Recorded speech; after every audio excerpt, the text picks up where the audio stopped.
It's the afternoon.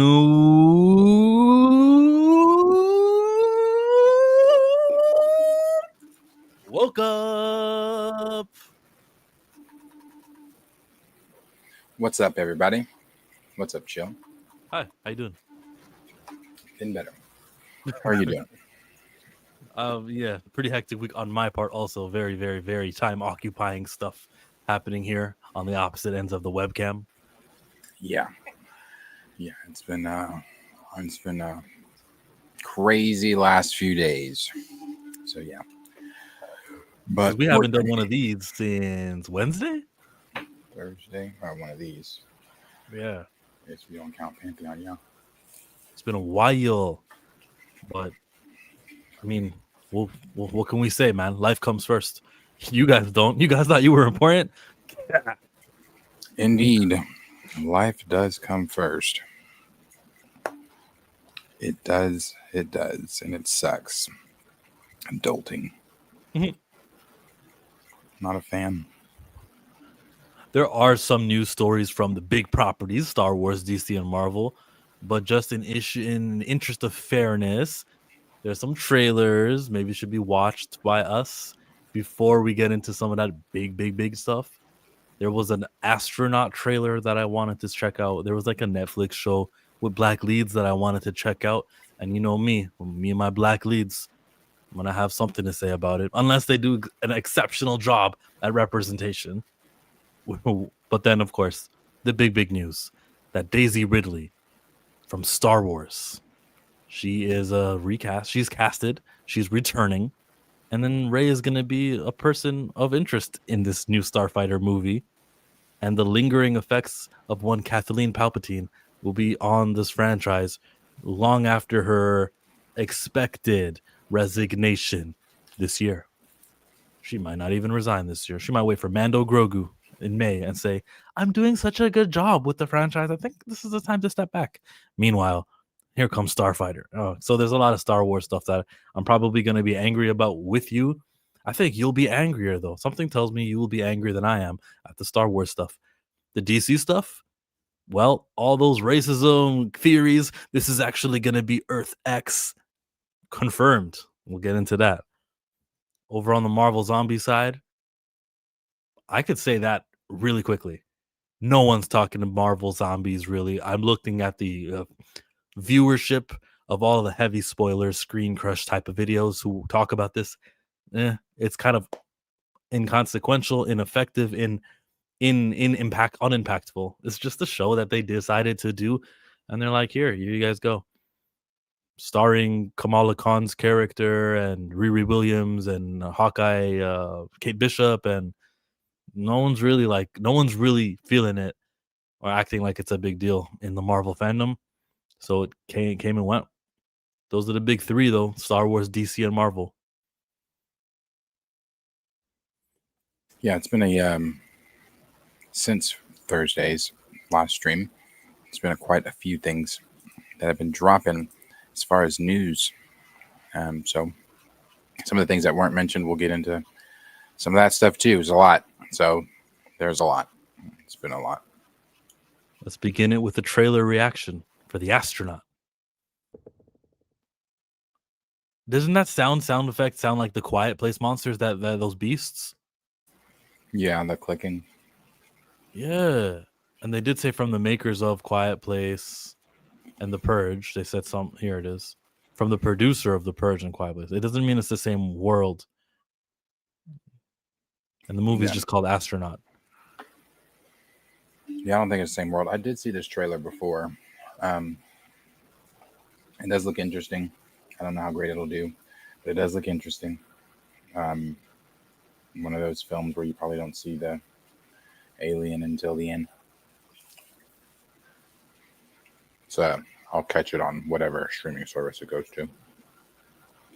I thought it would have to do with the ocean. I thought it would have to do with so much mysterious things down below. We're always worrying about what's up in the stars, but that's not the route they went. There are a lot of like ocean mysteries and secrets and creatures that they've got. People say dolphins, orca whales, they're like smart and they know what's going on, and there's a reason why they go after billionaire boats and stuff. Orcas are extremely smart. They don't just go after billionaire boats; they go after all boats. They're going after boats that have, but they're going after a specific part of the boat. I forgot what it was. And they were reporting that they Uh-huh. were targeting a specific part of every boat, and every boat that came through, they were taking them down just because those. I think they had hunters or something that were coming through, and once the orcas learned that, hey, if we take this part of the boat out, they can't hunt us. Yeah, they're extremely intelligent animals, It's sentient beings. it's clear they're able to tell each other about experiences, and word can travel from one to another, even though they're underwater. Yeah, Maybe what if we tapped in? What if we like found the frequency for the orca communication, and we're like, oh, that means run. That word means kill. That means the front of the not boat. the thing that would be for one specific pod. From what scientists believe is they all speak. Every pod speaks a different language in orca, basically. Mm. So not all pods speak the same. Speak the same, and things like that. So This yeah, is like what James Cameron's doing with some of those. Remember, there were different type of tribes with orcas on Avatar. yeah, yeah, yeah. No, orcas are really cool. I watched a really cool documentary on them. Um, Very intelligent animals, smarter than dolphins. Smarter than dolphins? Huh. Smarter than dolphins, for sure. I saw dolphins who were like alongside the Freedom Flotilla. It was cool. The guys bringing baby formula to Gaza. They're like 2 days away right now. So I was watching. I can go to the page here. Sorry, we're gonna detour from that stuff. Global Samud Flotilla. Here they are. They're about 2 days away. They're about to be in Gaza. The last couple times that they did one of these, last month, that place called Israel sent drones, sent people, kidnapped the people on international waters, and took them straight to Israel and confiscated all the food and all of the aid. So now there's like 50 ships with a lot of aid, and we're fearful what's gonna happen to them. So yeah, that's 2 days away. But I saw that one of the people who were boarding, who were on it, were like taking a camera of like, oh, look at these dolphins, they're leaping up. It's like they're escorting us to Gaza. It's so cool. Smart animals. What's up, Professor Film Fan Andre Jr. Network? Wolverine. One battle after another was good. The Leonardo DiCaprio movie with Teyana Taylor. Jellyfish has always looked like it was an alien. Uh-huh. Yeah, Yeah. what is it? 95% of the ocean has not been explored. So I'm not an ocean person. I don't get in the ocean. I've been on a cruise, and that took a lot to get me even on that. But like when we did dock where we were, I think the furthest I went in the ocean was probably like maybe my kneecaps. I don't do the ocean. You don't know what's out there, and what we do know that's out there can kill you. So why would I get in there? Um, but you don't know what's out there. The Mariana Trench is extremely scary. I mean, there's depths of the oceans that we can't dive or go to. Like I said, 95% of it hasn't been explored, and it's covers most of our planet. So yeah, you have no idea what's in there. That's why, like, when people are like, "Oh, the Loch Ness monster is just a story," I don't believe that. I don't believe the Loch Ness monster was just a story. I believe it was a real something. I don't know. But same thing with space. I will never, not that I will ever go to space, but I have it is a real fear that it's Googleable, space phobia. You couldn't get me in space. It's terrifying. Just the idea of nothing but dark, black, quiet, cold. Yeah, like if you could like imagine those people. I was watching again another YouTube documentary talking about just different astronauts and things that they heard and when they were in space and saw and blah blah blah. Imagine you go on a spacewalk and you get untethered. Well, brother, you're dead. Like if they don't recover you, you're dead. You're just gonna and you're so you have two options. You either and kill yourself, or you just drift until you die. And that is just in that's it. That the idea of that is insane. So no thanks. I'll stay on the ground. What's nuts to me is like you can't do anything about it. You know you're about to die. You know the technology does not exist to vacuum you back into the spaceship, which is like what 100 meters away, even less than that. And you're just like, I guess that's it. Let me just turn my body. At least I can look at Earth. Oh, look, Pacific Ocean. Can you even do that? I guess you You can twist? turn. I guess you can turn, huh? Maybe, maybe not. I don't I know. don't know. I don't know. I don't know. Because it's not like you can swim back to it. Yeah, you need a point of, I guess, a weight points to push off of. So I don't think you can turn. I think you are literally at the mercy of just floating there. So you your probably core, you probably rotate as you know, not willingly, but your body's probably yeah. No. Hell no. backstroke back. You could not get me in space. No way. I can't. So Yeah. if we go the way, okay, so if Mercury is after, so when they travel space, they're going. What is it? It's Mercury, right? It's not Mercury. Yeah, Mercury is after Earth, closest one, or it's closest one to the sun, rather. Yeah. I believe Mercury's closest one to the sun. So what's not going toward like the other planets? Because all the other planets are kind of going the same direction. So if you're not going, what's back the other way? Does that make sense? Am I making sense? But no, not really. What's the other way? You mean I don't closer know. to sun or far from the sun? Is that what you mean? The other way? I guess. I'm looking at it stupidly, like it's a piece of. Okay, think of a piece of paper and how they line the planets up. Are they're literally lined up like that, aren't they? Not obviously not that close, but they revolve around the sun, so they're in different points of revolution. no. Planets revolve around the sun. Yeah. Our planet, other planets have their own sun. No. The 9 planets in our solar system all get the same star, the same sun for as we do. Mercury, Venus, Mars, Jupiter, You are Uranus, correct Neptune. on that, actually. Yeah, that's right. I don't know why I was thinking Jupiter had their own damn sun. It's the Good. moons. What if NASA's lying to us? That's They what have their own moons. my comic book that I'm doing is about. Like the first page is going to say NASA lied, and I'm just going to create my own little fiction. Oh yeah, nothing that we know is nothing we know is what we really know. I was watching a video on that. It was like once you realize that what you know, how they phrase it? Once you realize that you really don't, I don't know. No, Basically, that's we from don't the know shit. Boondocks. There are known knowns and there are known unknowns, and then there's unknown unknowns. Shit, we don't know. We don't know. Yeah, there's the shit we don't know, and we just don't know a lot. We don't know a lot. I'm a big conspiracy theorist on a lot of different events and history and things like that.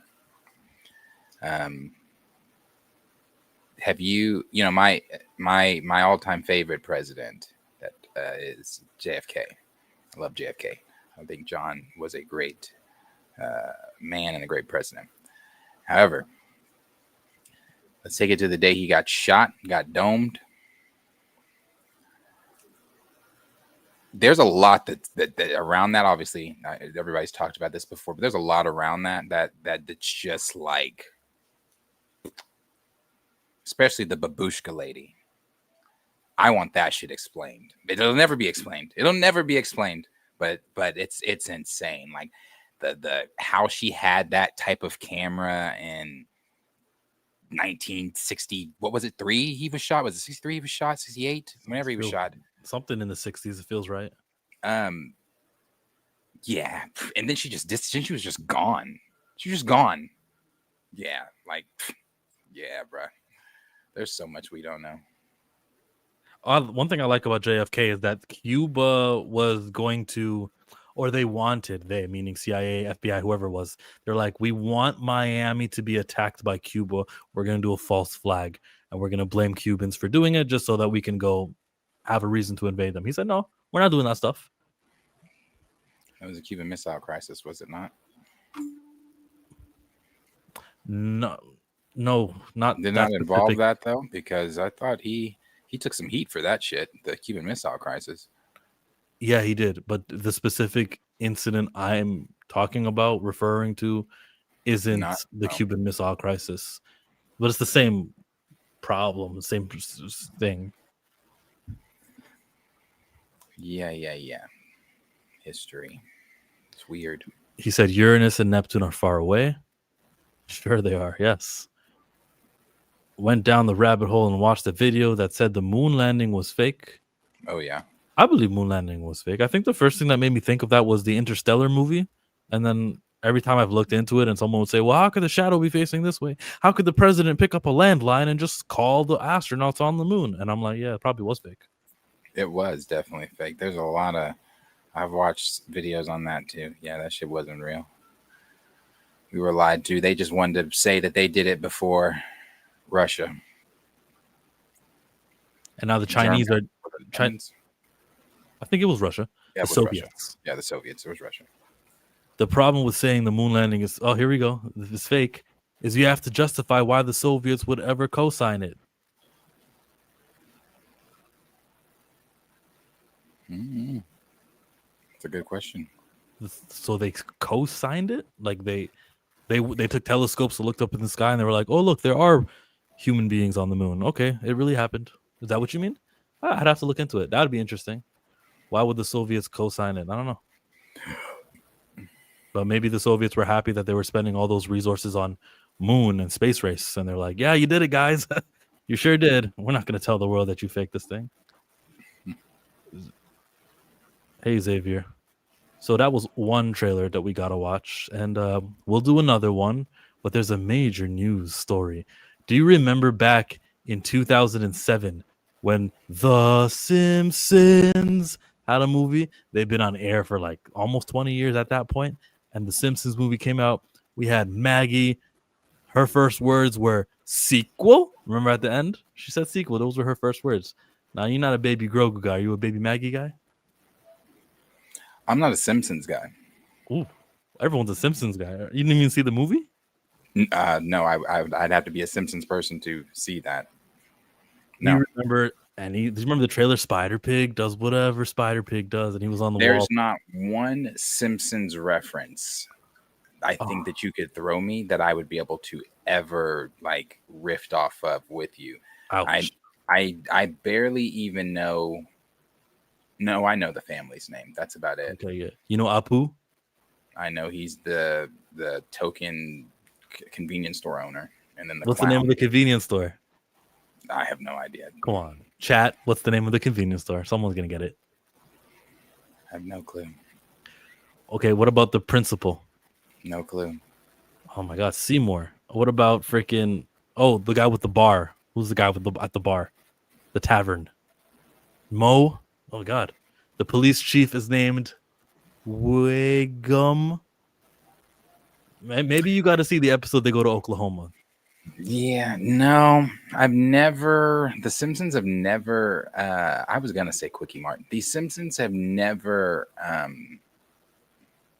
don't know. They've never just. I've never. I don't know. I've never piqued my interest. I think Rogue got the spelling correctly on Quick E-Mart. That's right. Someone said I fell off The Simpsons, Family Guy, and South Park. Now, see, I love me some Family Guy. Love me some Family Guy. Well, this thing came out, 20th Century Fox, which is now owned by Disney. And they're looking at their IP, and what did Disney do? Disney does Disney things. They go, we would love to spend $75 million of a budget and get back $536 million worldwide. That sounds like it's a great deal. And do you know what? This movie idea has officially become reality because here they are. It's coming to the movie theaters on July 23rd, 2027. To anyone paying attention, Marvel Studios had one of those dates slated off, and it was July 23rd of 2027. It's not a Marvel movie anymore. We are not going to get a movie in between Avengers Doomsday and Avengers Secret Wars. They were just holding on that spot.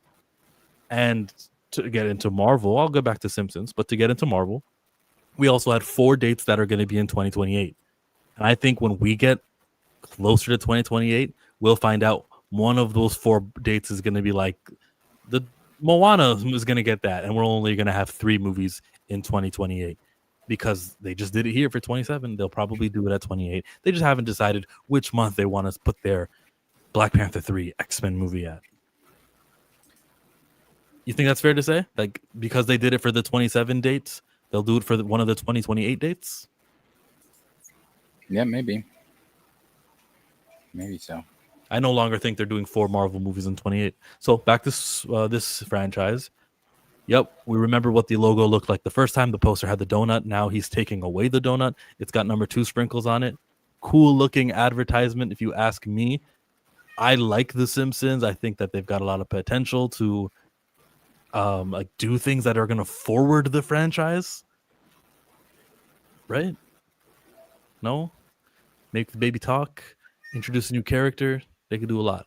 But as Variety states, it's taking the untitled Marvel project, which has been removed from the studio schedule. Probably X-Men. Maybe. I don't know. Who knows what Marvel's doing? This is a Marvel news story, though, to know that Disney does that. They'll make everyone back off and not schedule a movie in July of 2027. And then say, well, it wasn't going to be a Marvel movie. It was going to be The Simpsons, which probably will make about as much as Marvel nowadays. It could do what Thunderbolts did and Brave New World did. What, The Simpsons? Simpsons #1 just did 500 million. A general question for Kevin Davis. Why do you come to our streams? And the only reason I ask that is because you only come in and you tell us that either we're complaining, and the only reason I'm preferencing this and even asking this is because you commented on one of my videos that I posted, and so all we want to do is complain. So for you to comment on one of my videos, I suspect you're subscribed. And if you're subscribed and all we do is complain, I guess I am very confused at your presence each stream and at your subscription.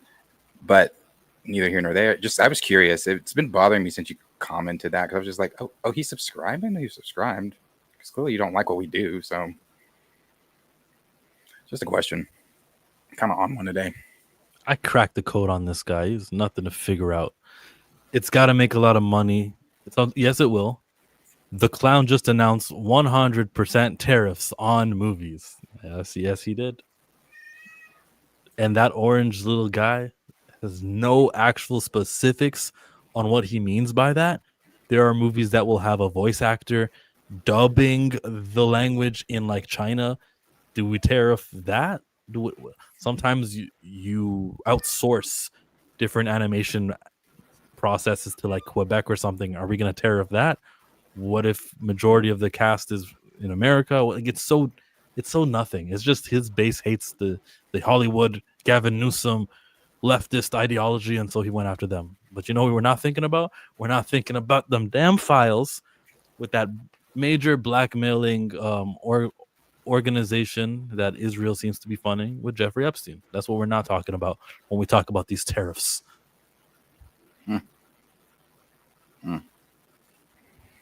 Don't even get me started on them. People go see The Simpsons, LOL. Y'all don't complain all the time. No, we don't. We're talking about the Astronaut movie right now. It's not like I was against it. I thought it was interesting, and I reacted to it like it was. I had a very neutral reaction to the Astronaut movie. We're not complainers. He's either Tyrone Magnus or Nate Moore masquerading as Kevin Davis. Tyrone Magnus. Does he know? I actually don't know what she means. Does he know? Mm-hmm. Who's the he? Trump? Oh. Donnie. Good old Donnie. I didn't vote for him.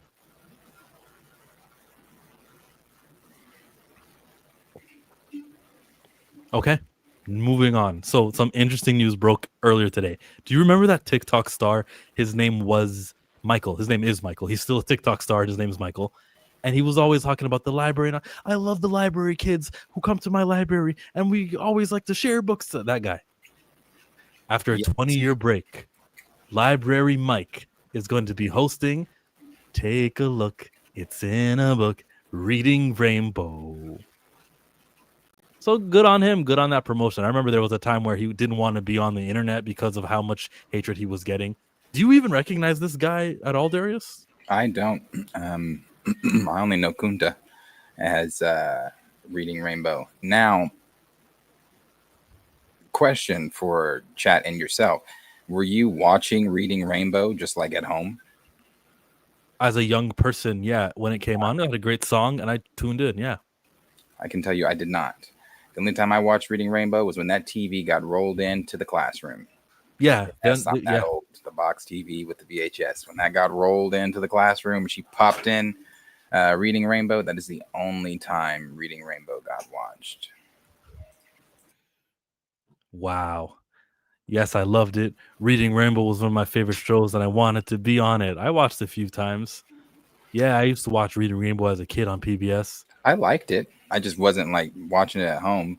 Don't soften your stance because all chat is against you now. No, it sounded like you weren't. It's not a soften. It's not. I like the theme song. I like the remix even more with DMX. But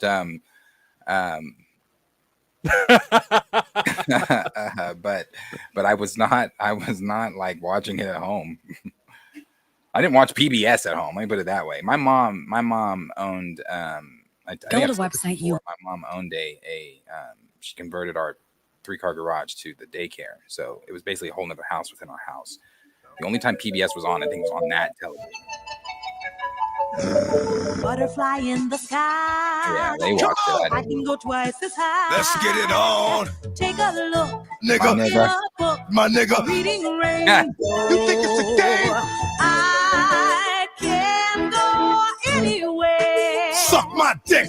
Friends to know. Nigga. Ways to grow. Nigga. Reading Rainbow. Here we go again. I can be anything. Same old shit. What? Take a look. Nigga. In a book. My nigga. Reading Rainbow. This is the shit I be talking about. Reading You think it's a game? You think it's a game?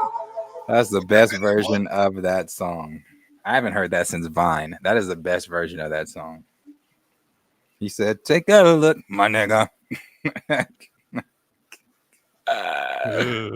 Funny. Oh. No, Sesame Street was not one on my list either. I was a Barney kid.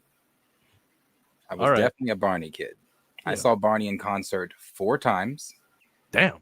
Yes. Nice. 4 times I saw Barney in concert. I had a Barney themed birthday party. Barney was my guy.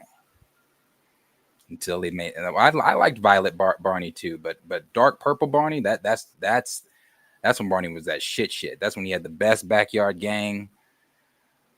Yeah, Barney was my guy. Catchy songs. I still remember some of them. So let's read some of what we got here. It says, take a look, a reboot is booked. Oh, who wrote this article? What? Good job, Casey Loving. Take a look, a reboot is booked. After nearly 20 years, Reading Rainbow is set to return with a new series on the YouTube channel Kids Zuko starting in October. That's different. It's going to be on a YouTube channel, and it's not on PBS. Hosted by Michael Threets, known on TikTok as Michael the Librarian. Is PBS still a thing? I thought the admin didn't like PBS. I thought it was too woke for them. I thought they were getting rid of PBS. Okay, then that's why they have to go to YouTube, and then maybe when a Democrat president is there, they'll revitalize it. Yeah, the new Christopher Columbus cartoon telling you that slavery was good is on PBS now. Okay. This show will continue the premise of the original series, which was hosted by LeVar Burton and ran from the 80s until the early 2000s.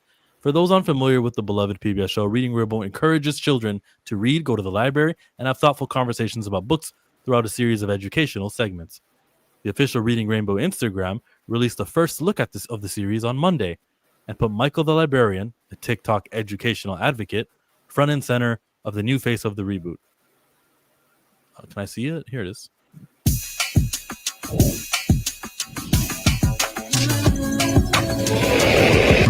Hi, and welcome to... Sorry? They changed the song? I think I heard like hints of the humming, I think. Reading Rainbow. Hello, everybody. Thank you so much for joining us today. I'm Michael the Librarian, and this place is the library. Reading Rainbow is returning with all new episodes. Are you ready? Yes! That means new friends. Hi guys, it's Riley Arnold here, and this is... I'm Ezra Sosa. I am 14 years old, and I am the author of More Than Peach. I'm here today to take a little tour and hopefully read a book to some Hey, The Thing, right? Mm-hmm. Yeah. cats. New projects. We are going to be making some postcards, sensory bottles, sidewalk libraries, I named mine Naya's Alice This World Library. and of course, new books. Narrated by me, Jamie Chung, Gabrielle Union, Adam Devine, John Legend, and Chrissy Teigen. We're so excited to start That's exploring the world of Chrissy books Teigen. together. I would give it 2,000 stars. In the meantime, make sure to follow the rainbow. They could have come up with something catchier. I hope that's not the. I hope what they did at the beginning with the humming and that at the end. I hope that's not like hints of the entire song there. Because if so, they could have come up with something catchy. That was one of the main things about. Again, I didn't watch Reading Rainbow, but I know it from that song and school. Yeah. A slate of celebrities already been announced. Riley Arnold and Ezra Sosa of Dancing with the Stars fame will be the guests on the show. I agree with Lawrence. He said these guests ain't for kids. What? Why do you have the Dancing with the Stars guests as guests? So, Mr. Beast, like, who is the kids' celebrity? I don't know. I would have got like maybe Kai, like even Mr. Beast, some streamers, people that Dancing with the Stars. Kids ain't watching Dancing with the damn Stars. I think so, yeah. But if a singer like John Legend could sing a song on the show, and who knows, maybe that song could be the next all the Barney songs that we know. I feel you. I agree with that. Yeah, sure. John Legend, beautiful people, or whatever he says. Yeah, but at the end of the day, when those kids leave, I'm like, Mommy, who is singing that song with us? They don't know who John. Like, I think you might be even. They don't know who John Legend is. I'm not gonna go on how well known John Legend is, but I think you'd be hard pressed to find some 6, 8, 14-year-olds being like, oh yeah, I was just listening to some John Legend on the way over here. What a surprise, he's here. Yeah, How would it make you feel if you heard John Legend was being paid for these appearances? He's not just volunteering his time. Love of the kids. That would hurt me. I would be mad at John Legend for that. And Chrissy Teigen. I thought she was canceled. What did she do? What did she do? Wasn't she being like a mean girl to somebody or something? Like, Oh, that's nothing. I don't care about that. With some. Last I heard, she was pregnant and she had a miscarriage, and so I was sympathetic towards that. I don't know. Maybe that was the next chapter after the mean girl. I don't know. But yeah, I don't even think Chrissy Teigen is a guest for children. But Don't hit me with Kai can't read. I think he does a great job. I saw him talking to the Hardy Boys. They're two wrestlers, and he got his mom on the stream, and his mom was like, "I used to love you guys. I used to jump off the top rope." And I watched a whole little segment of Kai Cenat with these wrestlers. I liked Kai Cenat. I liked it. He's doing his mafia-thon thing. Well, he'll have Tony Hawk, the skateboarder. He'll have Tony Hawk over. He'll have the streamers, the Miles Morales kid, Rakai, all of them guys. that Miles Morales kid still does that? He said he would stop too. No. So you're telling me he's still doing the, hey, thanks for the roses. I saw him Thanks dressed for the up. roses. I saw him just dressed as Miles Morales, and Kai was asleep, and I saw a picture of it, but I didn't watch the stream. But yeah, I think he's still doing the same gimmick, even though he said he wouldn't. Hey, you know what? If it's paying the bills, I'm not mad at you. That's exactly why he's still doing it. It's paying If the it's bills. paying the bills, hey, thanks for the roses. I'm with you. Who a celebrity is, though, is kind of the topic I want to talk next, because this showed up on my feed. It's Sean Evans from Hot Ones, and I know him from all of the episodes I watch, but I usually care more about the celebrities than I do actually Sean Evans himself. I know his name's Sean Evans, though. Great interviewer. Now look at his introduction to the stream with Kai and his streamer friends, and how nobody knows who he is.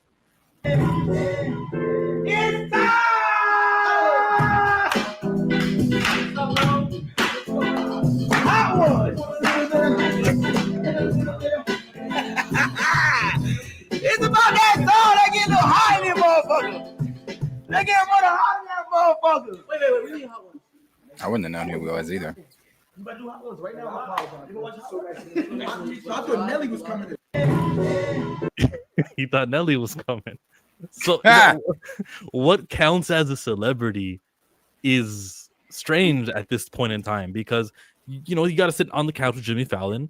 You're a celebrity, right? Or they're trying to make you a celebrity. There's like a system historically, but then there's also these guys here who are, I don't know, famous for nothing. Who's the guy who does 6'7"? I'm sure he's famous in circles. Like, it's different. It's different. Internet fame is different because he's not certified. And here he is, Sean Evans. I thought Nelly was. It's hot in here. I thought it was Nelly.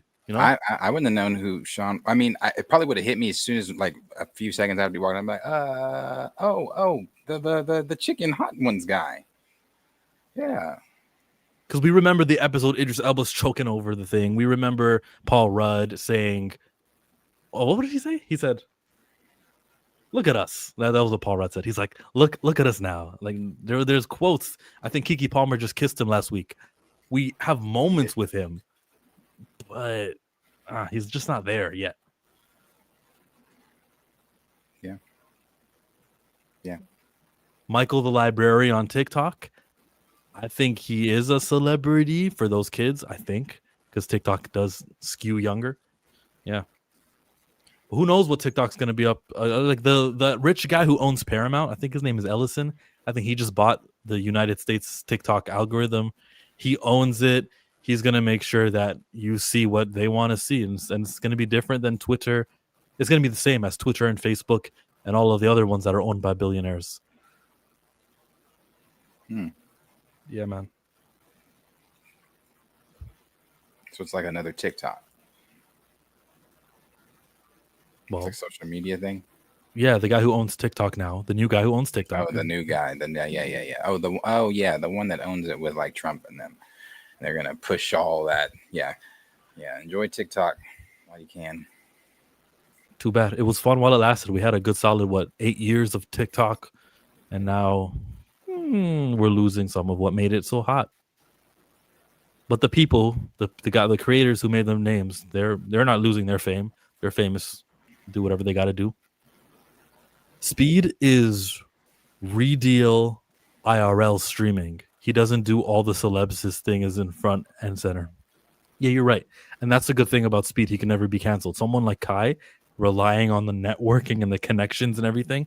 If one day Nike, who's got a big Just Do It banner in his gym, if one day they just pull that, if they pull I was watching the Hardy Boys and he goes, "You guys want water?" Yeah, sure. He goes to the fridge, gets water. It's like Fiji water, and it's the only reason he got it is because he's being sponsored by them, and they got to appear like once every 4 hours on the stream or some stupid rule like that. When Kai Cenat loses all those guys because he says the wrong thing about Palestine, he's cooked. But what is Speed doing? I'm gonna go visit China. Let me go visit Ohio. Let me visit my family in Detroit. Like he can do that, and he'll never be at the behest of Coca-Cola. The monoculture is dead. Nobody knows who is supposed to be famous anymore. That is good insight. Red is not flavored. No goofballs, Lil Nas X, Cardi B, Miley, Kanye, any Kardashians, etc. on the show. People being very generous with the word celebrity these days. Mike, it sounds like you've got a criteria for what makes a celebrity. So what does make a celebrity? If you're known by lots of people, you're a celebrity. I think it's easier to be a celebrity today. That guy Jordan the Stallion, come here. I got the food. I got the secret formula for the Krabby Patty. This is how you make it. Oh, Wendy's doesn't want me to tell you this, but this is how you do a Frosty. That guy, that's a celebrity. If I saw him now, I'd say, "Hey, that's you. Can I get a photo with you?" Cool. See, I'm not that person. I'm not the one where it really has to be somebody I really fuck with for me to go up to you and be like, can I take a picture with you? Because I've seen celebrities before. Like I've seen Reese Witherspoon in person. It's like, oh, cool, that's Reese Witherspoon. I've seen Neo in person. I was like, oh shit, Neo. You see his 3 women too? No, this was before the 3 women. And then, of course, NBA players and things like that. But the only other, I mean, I think I've said it before. The people that I would go up to ask a picture for, I'd ask Beyonce for one. I think are dead. Like, Mike's gone, Kobe's gone. Chad. Yeah, Chad's gone. There's not really anybody that I would just go out of my way to push people out of the way. Because, Kobe Bryant would have pushed you down to get to Kobe. Michael, so I don't know. There's nobody I'm like beating anybody out of my way to get to. The Rock? Mm-mm. What about the guy from Reading Rainbow, LeVar Burton? Him? Kunta? Just No? because, maybe. Lawrence Fishburne? Mm-mm. Man. Nah. I take a picture with Angela Bassett, Viola Davis. Yeah, see, what about the women? Raven Simone? What No. if what? Raven Simone? Really? Back in the day, I would have. Raven is so not that so Raven anymore. She's not that person. So I don't even know this Raven. So hell no, I don't want a picture with this weirdo and her wife. Oh, she'll be the one taking the photo. She'll be there. Yeah, no thanks.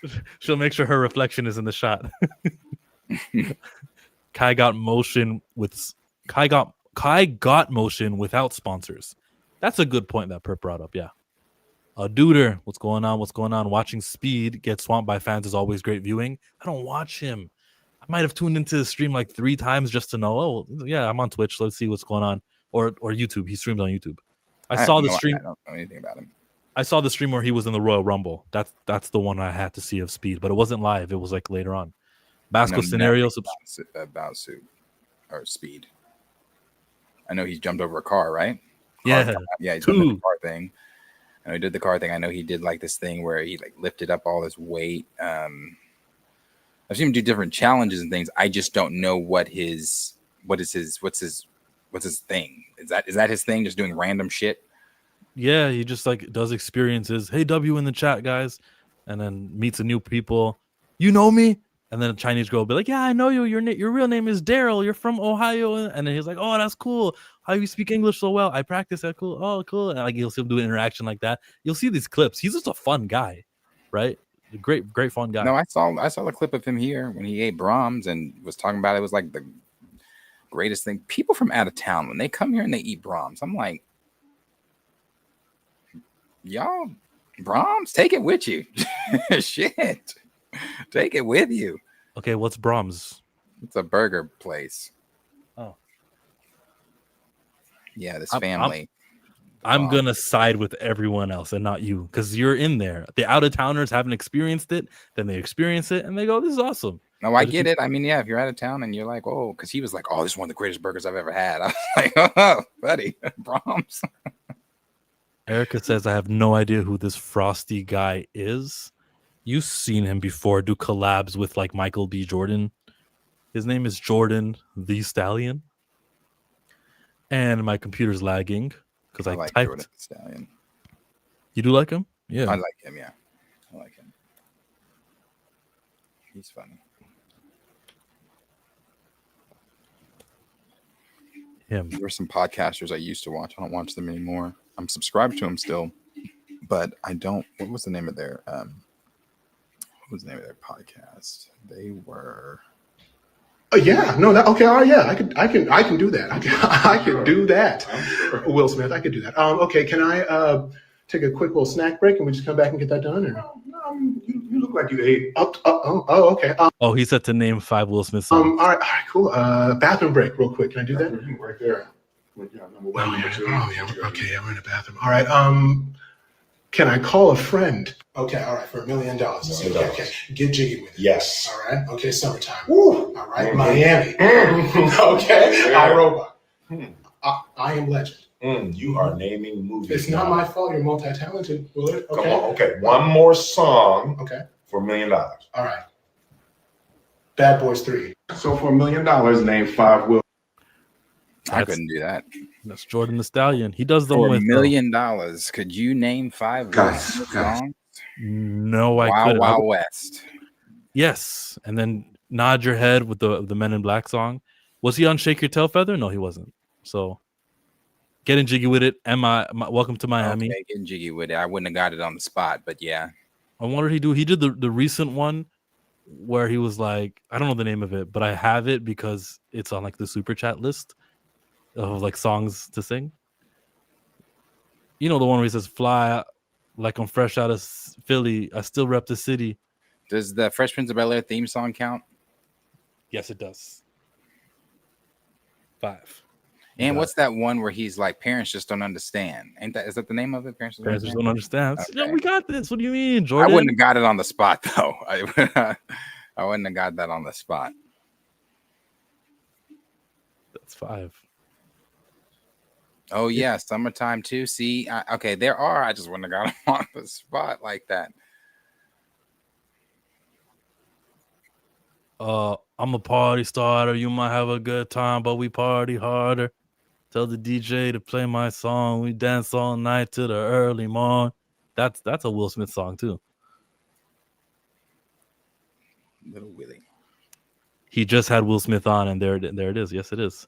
So yeah, that's who Jordan the Stallion is. But his gimmick before all the celebrity interactions and stuff, his gimmick was like, I know the fast food secrets, and that's why I'm the most hated man, and this is the book that I have, and he has all the ingredients. 2 ounces of horseradish, and then yeah, that's him. And he throws his glasses. That's him. Disney lost 1 million subs. I wonder if they will lose more with the price increase. I haven't re-signed up yet. Wait for Ahsoka. But I will tell you, it hit me over the weekend that I didn't have it because there were things I was wanting to watch. I was like, oh shit, I don't have Disney. Oh crap, I don't. That's why when people were always telling me, you know, and still do tell me, get rid of Disney until they recast T'Challa. No, there's other things that I love under the Disney umbrella outside of the Black Panther. So, and I feel that I have felt that since my deletion of Disney. Yeah, I have other apps that I could use that I do use for some of those, but it's not the same as just being able to go to Disney and there it is. I want to add to that.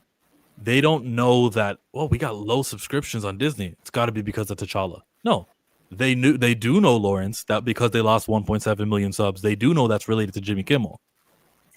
So oh, yeah, they know that. She'll be offended whenever anyone doesn't know the person he's mentioning. Am I like that? No, I'm not trying to be I'm not trying to say like, oh, you're supposed to know who that is. I'm not like, yeah, people don't know these people. It's only Tuesday, isn't it? The weeks don't stop. When's the next holiday?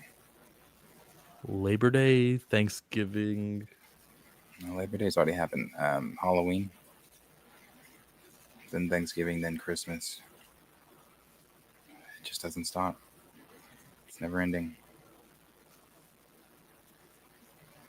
Hulu too, that's right. That was for Jimmy, not T'Challa. They still got 127 million subs. Yeah, I know it was for Jimmy, not T'Challa. I'm just saying, even when I deleted, way before I deleted this for Jimmy, because I deleted it for Jimmy, people kept telling me, delete it for T'Challa, delete it for T'Challa. You know, and I'm like, no.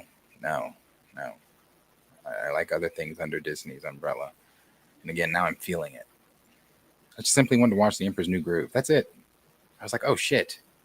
I can't watch this 97-minute movie. I don't have Disney. Go to one of those pirating websites. Movies, yeah, 4K. I did, but some of those are just, you know, you airplay it to the TV, and you get all these pop-ups sometimes, and it's like, I just wanted to just pull the lever, Crunk. Didn't even get to that. The one that I've used and the one that I have found does not give me pop-ups in the middle of the show, so I'll link you that. Yeah, link it. Here, I'll put it in the private chat to you in case I forget to do it later. So, moving on with the morning report. Yes, Reading Rainbow's back with Michael. Yes, the Simpsons got their thing. We were talking representation and whatnot. Maybe that's a good time to go to this topic. This is from Netflix, okay? Dun, dun, dun, dun. It's called The Moment Ruth Met Bose. Hey. Does that make you want to watch this show on Netflix? There's a little love story here. No. I would need more than whatever they're talking about with the rose bush. Well, it's called Ruth and Bose, and it got on my radar just now. It's been on Netflix. It's going to be on Netflix on September 26th. That was 4 days ago, so it is on Netflix. I'm gonna check out the trailer now. Does Netflix do us dirty when we play their trailers? No. Thank you, Netflix. Next up, we got Ruth Mobley. She's right here. No, Oh, there she is. Don't be shy. You got this. Let me tell you a love story. The best love stories don't start with fireworks. I'm Bo. Sometimes they start with the tiniest of sparks. I got a job at the House of Azra Winery. An old friend of mine owned that winery. He had a son. If that ain't a gift from God, I think I'm gonna need another one. I think you're gonna need a hose. How long have you been singing? My whole life. Oh, what a beautiful voice you have. So, what's his name? When do I meet him? There's just so much he doesn't know yet. You need to fulfill your obligations to me. Get back in the studio. Somebody I want you to meet. How do you know Babyface? Thought it was impossible. No one has ever done anything this Tyler Perry beautiful film. for me. Wait, yeah, give me a second right here. Isn't Devon Franklin Megan Good's ex? No, I thought he had my name. So that guy Tyler, he plays Ian in Harlem, okay? And okay, the thing that's like throwing me off isn't the Tyler Perry part. It's that Devon Franklin was married to Megan Good, and Megan Good's love interest in the Harlem show was that lead actor, Tyler guy. So that's, I don't know, that's different to me.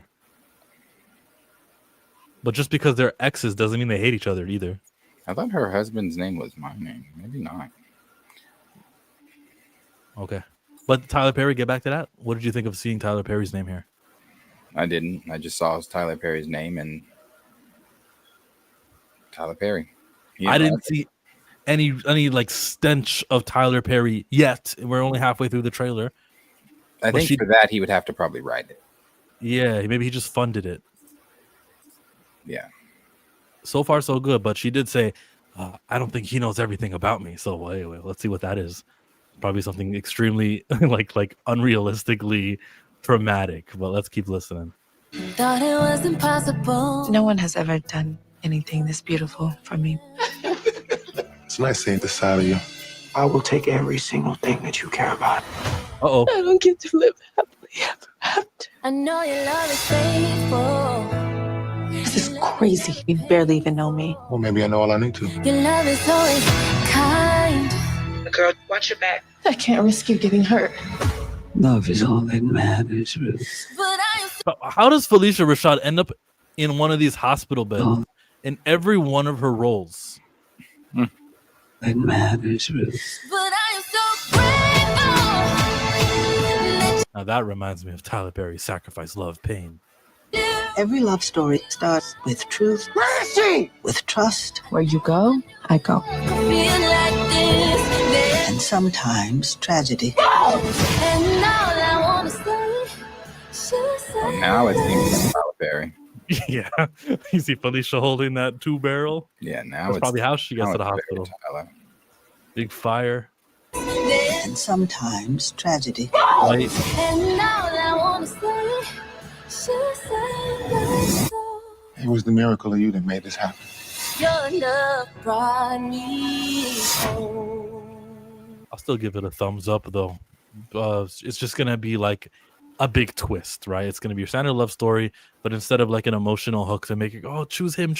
Instead of one of those twists, it's going to be just, oh, that music producer guy seems to like be restricting her. And that's why she's like, you can't get too involved with me. I'm bad news. You're going to get in trouble. You're going to get hurt. He's going to try to kill you. Yeah, that's probably what the twist will be. I'm fine with that, though. Look, majority of that movie was very positive. It was he meets her. She was a boy. He was a boy. She was a girl. Can I make it any more obvious? I'm fine with this movie. I think I'll check it out. I'll check it out. It's on Netflix, people. Anyone seen it yet? And anyone want to rate it out of 10? Let us know.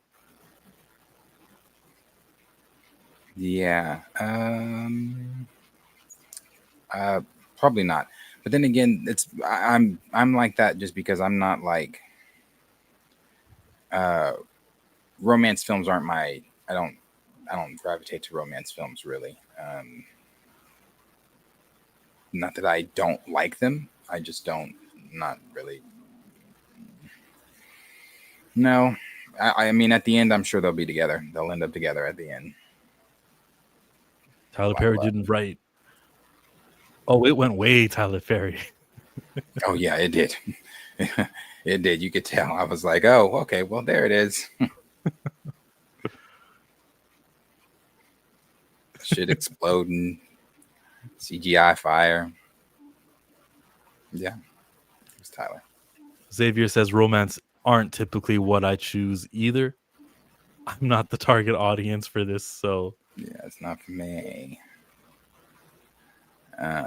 Tyler wants to make a action flick so bad because Cross didn't work, but he wants to make one so bad that's just like.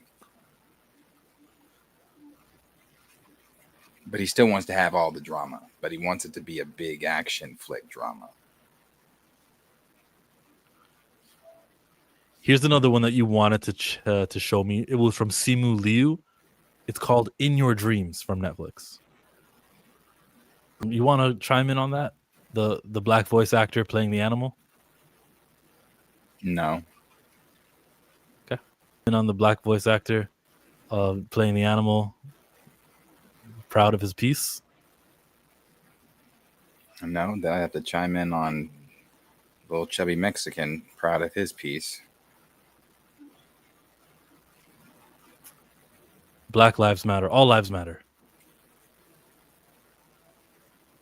Simu Liu. It says starring Simu Liu. I think he did the voice of the kid then. He's the kid. No, he's not the kid. He's the dad. Okay. He's not the kid. He's not the kid. All right. But he is the father. He's the father. Did you get the Zootopia one? Send it. Zootopia. Oh, look at Demi Lovato on set of Camp Rock 3. Cornerstone. Which looks great. Let's do that one. Zootopia it is. At the ZPD, partnership is the cornerstone of success. No, carrots. Whoa. Beautiful. You want to put bad guys away? Ow! Stop pulling my ears, stop pulling my ears. Never pull a bunny's ears. Be on the same page every day. Jiggle it, let's go. I got this. Here's the fuzz. Toot. Everybody run! Well, can't win them all. Come on, get on up. Let me ask you something. Do you think we're a good team? Of course. Into a zoo. I just wish I knew what we had to do to prove it to everyone else. We check the perimeter, snoop a little. We find nothing, we bail. No snake has set foot in Zootopia in forever. Keep the music playing. There's a snake! Stop in the name of the law! Snakes aren't the bad guys. I have to set things right. And when I do, my family will finally be able to come home. Woo! Hops and Wiles. Dream team. On the ground! Help me save them! I would like to call a partner meeting. I want the fox and that rabbit. Do you know how many mayors they've already destroyed? 1, 2. I got up to 2. All right, Carrots, any idea where you want to start? Yeah! If you want to find you a reptile, I am your gal. Breathe it in. Woo! Zootopia has a secret reptile population. Just let me handle the locals. Hey, bub. Hey, bub. Hey, bub. Hey, bub. Hey, bub, bub. Hey, bub. Bubby, bub. Hey, bub. Hey, bub. Hey, Hey, bub. Seen a snake? Nope. Wait! Cannonball! Baby, keep the music playing. Come on, get on up. We're wild and we can't be tamed. I got eyes on them. In pursuit.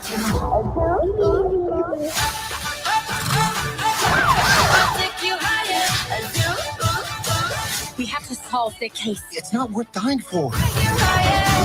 Judy! Nick! Good luck! I love you! When you two save the city, maybe everyone will see reptiles ain't that different.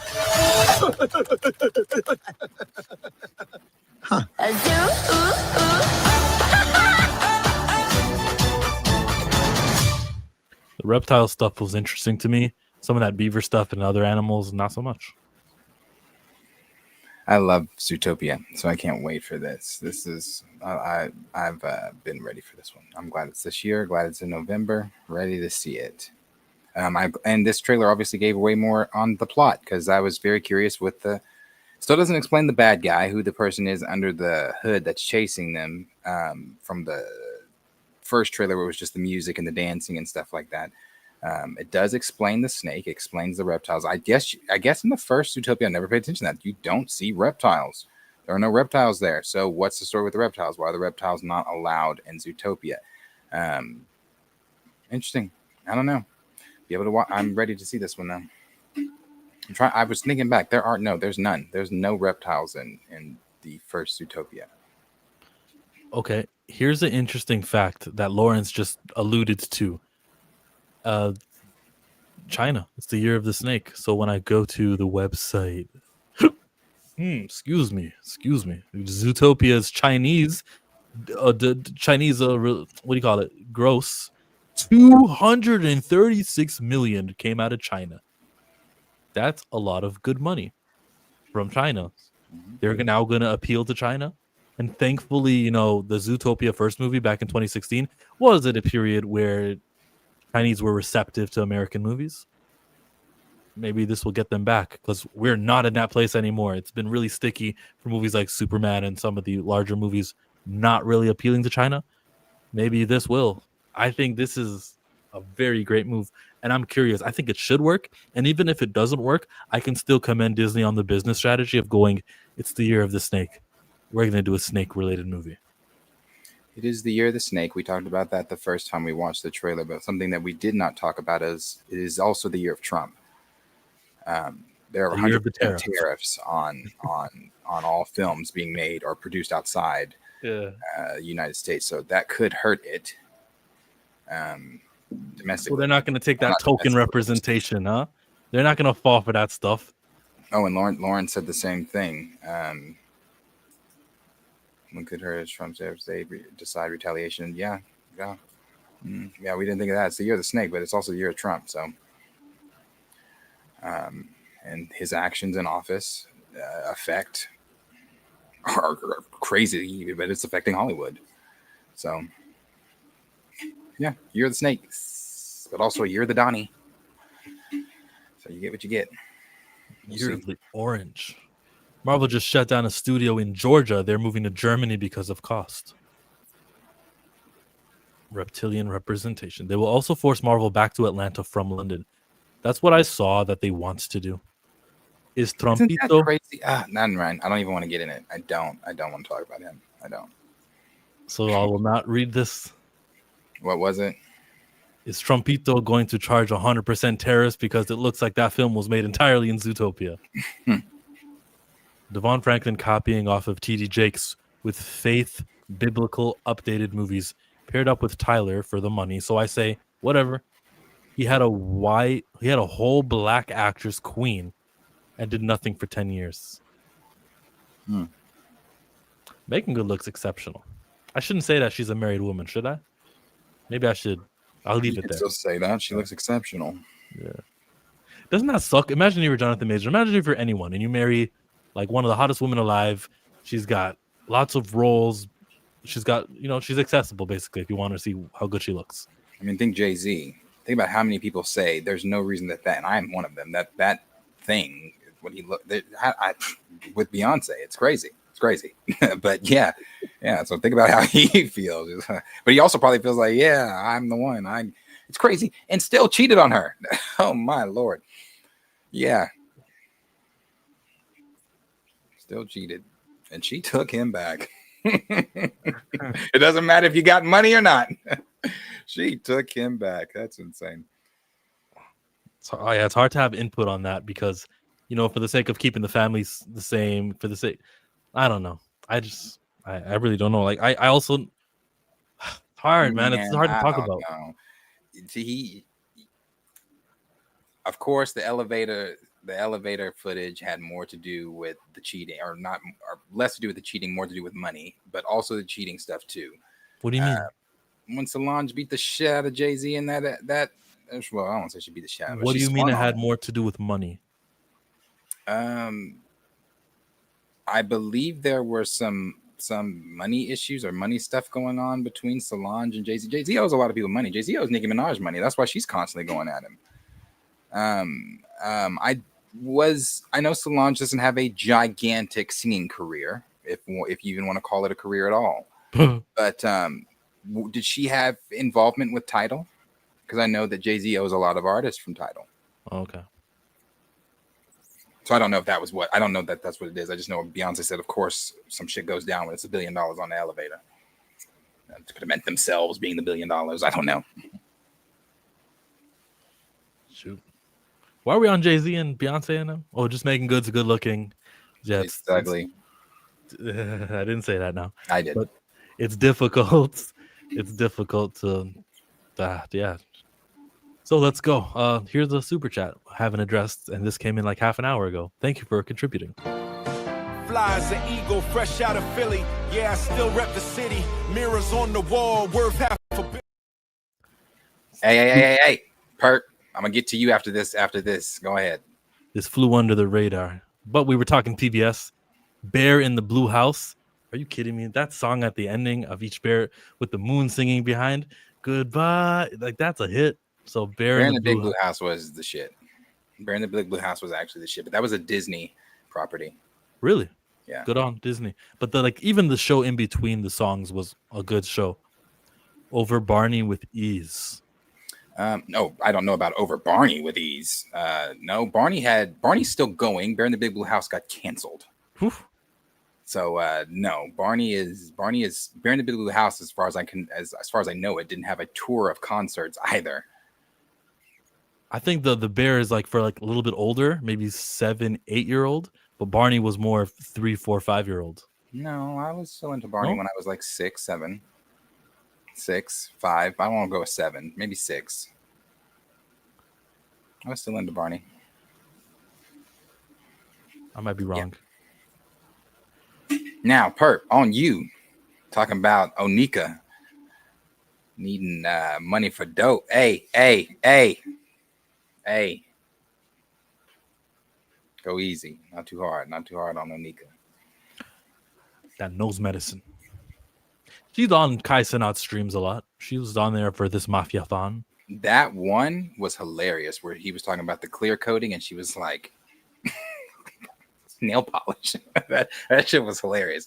That was funny. Yeah, and Cardi got on her last night about the dope. So the girl does dope. So what? Ain't stopping her lyrics. She's still the queen of rap. You know, something Cardi said too that doesn't make sense to me is when she said, you know, why you keep speaking on my album? It's not the gag that you think it is. You need to be going after people from your class, your peers, like Rihanna, Drake, Taylor Swift. Why you have to stoop down to me and da. So what you're admitting is basically that you're lower than her by saying you have to stoop down to me. You're admitting that you're below her. And then on top of that, why would Nicki compete with Taylor Swift, who started country, now pop? Why would I compete with Drake, who's also in Young Money with me? And why would I compete with Rihanna, who doesn't even sing anymore? She just does makeup. And they're completely different genres of music than I do. When Cardi came in, she was the one going after Nicki and stuff like that. I know a lot of people like to try to put stuff on Nicki. It wasn't Nicki. Nicki didn't start that shit with Cardi. Cardi started that with Nicki. And then if we want to start about the shit with Lil Kim and Nicki, if you're talking about why you're stooping down to me, you know, you need to be going after people with your peers. Nobody was saying that shit because some people were like, oh yeah, she has a point there. So what was the point with Kim? When Kim came out of retirement to remix one of Nicki's instrumentals and go after Nicki. Nobody went after Kim then. Like, stop it. That's why some of these people on TikTok be talking about the rap beef. Y'all are too young to be talking about the rap beef. Y'all don't even know. You don't know Onika. You don't know the Barbie, the Habajuku Barbie. I mean, she's come on. You got to know her. You got to know her history, her timeline, all the beefs she's been in, and come out on top. This is just another Tuesday. for Nicki. And when she drops that album, whoo! Because what is this? Cardi's second? This is her sophomore album, is it not? And how long has she been in the game? Stop it. Yep, so confusing. Yeah, it's baffling to me. Don't get me wrong, Nicki's not innocent. She's not innocent, but she keeps going at her, and you lost already. Nicki, when it comes to rap, when it comes to lyrics, I love Cardi. I do. I love the girl. I love Cardi. But lyric, bar for bar, NG King says the cast for The Bear in the Blue House didn't want to continue because the voice actor for the Moon passed away. That's stupid. Do you think the voice actor for the Moon would want you guys to not be getting paid anymore, or for that hard work to not continue, or for the Moon character that the voice actor put so much into not to be growing in popularity and having a larger impact on the kids? You were doing positive content. The Moon actor passed. No, now we know. Yeah, that was a good show, though. They could have kept that going. Bear in the Blue House was probably one of their most successful shows. I mean, because during that time, you had Bear in the Blue House, you had Roly Poly Oly, which also was another good one. You had the PB&J Otters. There were some other good ones around that I love that one, man. PBJ Otters was great. Yeah, there were some other good ones around that time. And I couldn't find it on Disney Plus. Is it on Disney Plus in America? I want to say it's got to be. Is it not one of their properties? Have you never watched it on Disney Plus in America? Mm-mm. I looked. I couldn't find it. Let me see. Yeah, maybe it's not Disney, now that I think of it. Rather listen to the choir. It's on Disney Plus. It says 3 seasons. Oh. It wasn't on the Canadian version when I checked. Well, maybe I named it the wrong thing. Maybe Out I of put the it box. based. Were you an Out of the Box kid? Yeah, I remember that show. It was good. Gullah Gullah Island. No, that's Nickelodeon. Trying to get into Nick. Gullah Gullah Island with Binya Binya. It was a black family. So this was a black family back in the early 90s on Nickelodeon. And they lived, I think it was an island they lived on. Other people were there. It was just an island that, but it wasn't like they were living in shacks. They had a house, they had jobs, like 9 to 5. They went to school and shit. But there was like this giant frog that lived with them named Binya Binya. and it was, I don't know. It was a good show. It was on Nickelodeon. Gullah Gullah, come and let's play together in the bright sunny weather. Gullah Gullah Island. Binya Binya. Yeah. The dog or the frog. Bananas in Pajamas. Bananas and Pajamas. That was another good one. What was on? It was on Nick Jr. It came on, I want to say now, this was early 90s. The Cat and the Worm. It was like a cat. He lived in the city with like a bunch of other animals, maybe other cats. I don't know. He would like fly a helicopter, red helicopter. It's like a fever dream. Now I got to look this up. A cat with a helicopter. That sounds like a kid show. Blue's Clues. I remember that one. Yeah. Che definitely can go up against Rhapsody. Who? Che Noir, I think. Steve has a podcast now too. Steve from Blue's Clues, yeah. He does. And it's supposed to be like Blue's Clues or something like that. It's called The Busy World of Richard Scarry. Oh. Yeah, The Busy World. Yo, we got like 2 conversations happening in chat right now. Some of us are still on the female rappers, and some of us are doing the Nickelodeon, the yesteryear. I know that nobody had Meg in there. Now, don't get me wrong. I like Meg too. Brothers and sisters. Meg is not holding her own in a bar for bar with Onika Mirage. Okay? not happening. It's not happening. It's not happening. We forget this is the same Nikki that held her own on Monster. This is the same Nikki that has gone toe to toe with bitches like Kim, Foxy, Remy. Not to say that them bitches are on her level, but I mean, she's gone toe to toe with them. Who is Shy Can? Who is this? Is this somebody new? Is this somebody with Ice Spice? Because why JT and Ice Spice jumped in the conversation? joined in the beef. I have no idea. Ice Spice can go sit that ass down because bar for bar she cannot go with Cardi, and JT needs to go sit that ass down because bar for bar she can't go with Cardi. Stay in your rap lane. That's what it is. It's just stay in your rap lane. that's all it is. Ice Spice is not.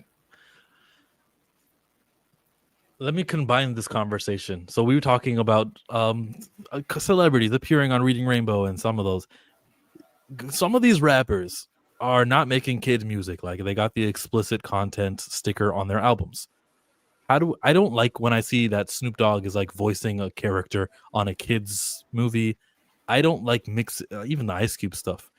I think that they should not like, I'm trying to broaden my horizon, I'm trying to branch out, I want to do kids content. I feel like, no, you guys keep that adult stuff there. So if Nicki or if Meg or if one of them wanted to do something kids related, I would kind of be against that. Like, don't stay away from the kids right now. You do adult stuff.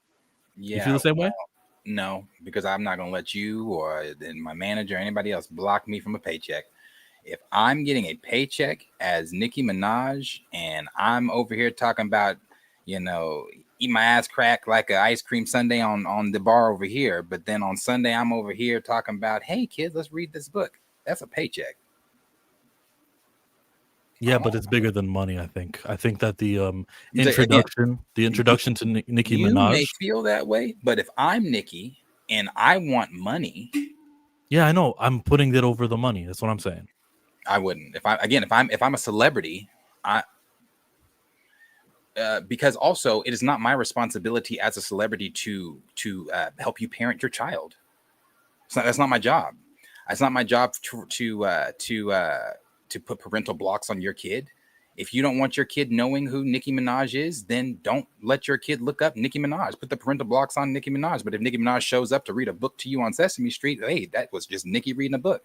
Now it's up to you as the parent to guide your child after they watch Sesame Street and they want to know more about Nicki. If they look up Anaconda and they see her bouncing her ass, well, you allowed that, mommy. I think that kid was introduced to Nicki Minaj and her colorful blue hair, and he's going, or she's going, that's a pretty girl. That's why. Oh, cool. Let me see who her name is. Nicki Minaj. That's what they said, Nicki. And now I found that, and it's not. I don't blame a parent for a kid who's just like on YouTube, just clicking on something in the search bar.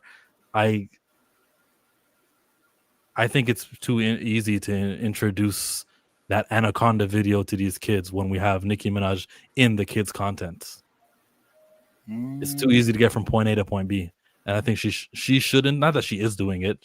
Has she ever done anything like I'm a kids artist too? She's never really done that. No. Yeah, I hope she doesn't do it.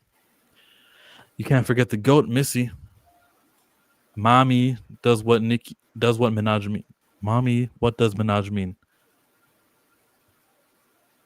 What does Minaj mean? Like Menage a trois? Menage a trois. We'll just call her Nicki on this segment. And that's a good thing Rhapsody doesn't drop a lot because the 4 albums she got, no other female rapper is touching. Yeah, but why would a kid ask mommy what does Minaj mean? Are you asking okay, so Miss Hendricks at your school, are you asking your mommy, what does Hendricks mean? Why would you ask what a last name means? What kid is asking what a last name means? Nicki Minaj, that's clearly her last name. But they don't know that that's not her government last name, just like they don't know that Miss Hendricks isn't her government first name. So what kid is going home and saying, Mom, what does Hendricks mean? What does Gibson mean? What does Tyrese mean? No kid is doing that. Oh, okay. I disagree. I think kids will ask what something means the first time they hear a word. Do you think a kid is going to ask what a last name means? I'm trying to figure out in what instance and an example when that's been done. Like, are kids coming home, for people with kids, are your kids coming home asking you, their parent, what their teacher's last name means? I think it could happen. My little girl is big into K-pop. She's safe. Is K-pop? They don't have some of the adult themes and stuff. I'm sure if you really dug into it, you could think about it and find something there.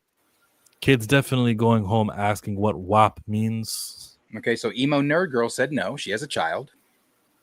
No. What, K-pop? My little girls. What'd she say?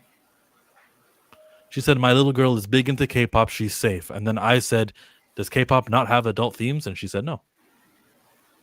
I think, unless she's saying no to something else. No, she might be saying no to you. She's just saying no to my Chillmonger. No. Saying no to your question about K-pop. Yeah. Lauren said, when we were kids, we were singing songs that were dirty and didn't know what they meant.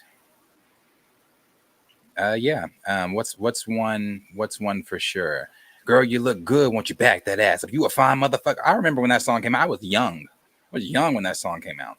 I was singing the fuck out of that song. You a fine motherfucker. Won't you back that ass up? Call me Big Daddy. Won't you back that ass up? Yeah. Are you saying then there was no effect of that? What do you mean? What do I mean? No, I'm searching for what you mean. Oh no, I'm just saying I was agreeing with Lawrence. When we were kids, we were also singing songs that were dirty that we had no idea what they meant. So if a child does find something from Nicki, and not to say that these, well, let's put it, let's even go, let's you don't even have to throw Nicki in it. Doesn't Roblox currently have a lawsuit against them because they allow predators to go on there and poach and groom children? Does Roblox have voice chats and stuff like that, or messaging? Yeah, messaging. That's why there's that huge, I believe there's a huge lawsuit right now against Roblox. So we're worried about Nicki when the shit going on in these kids' games. You just did the same thing again when I was playing these the trailer for that thing with the black kid with the black voice actor.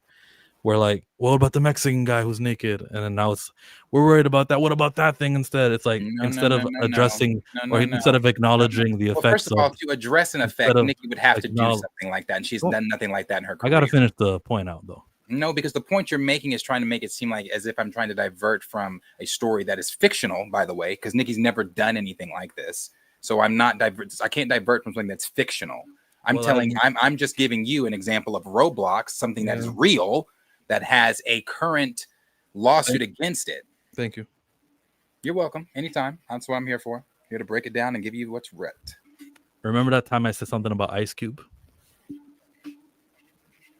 What about Ice Cube? Do you remember it? You don't remember it? I mentioned a lot of shit. I mentioned Ice Cube like a moment ago. It was about the same time I mentioned Nicki Minaj. I don't even know what you said about Ice Cube. The original point was that I don't like rappers. Now we did talk Nicki a lot, but rappers specifically, like Ice Cube, even that I don't like, or I don't like Snoop Dogg. Yes, fictionally, it's fictional to say Nicki Minaj did these things, but I did mention actual examples where it has happened, and it's the problem. The problem is not a Nicki Minaj problem of going into kids programming. It's adults themed entertainers going into kids problems. Okay, so what about some of the ones that you just watched on Reading Rainbow? Same thing. I was just curious because you didn't bring this up during Reading Rainbow. You were actually highlighting some of the people that were going to be on there. So I was curious. Is it with certain things or was it with all things? Name the Reading Rainbow actor or the singer, and I will properly. I don't remember every person that just came up on the trailer, but there were artists that are not kid-friendly artists. They're not typically dabbling in kid shit. So should they not dabble in Reading Rainbow? Well, if you name one, I'll tell you. John Legend, Chrissy Teigen. Yeah. No, but John Legend, I don't think does anything vulgar to like non-kid friendly. Do you think he does? Maybe he doesn't. Maybe he does. Let me know. I never thought of John Legend as someone who was sort of Nicki Minaj or back that ass up. I'm not putting John Legend on a back that ass up type of level, but he is an adult, is he not? That sings adult secular music. It may not be the bounce ass shaking type of music, but it is secular adult music. Did you say secular? Yeah, secular meaning worldly. Okay.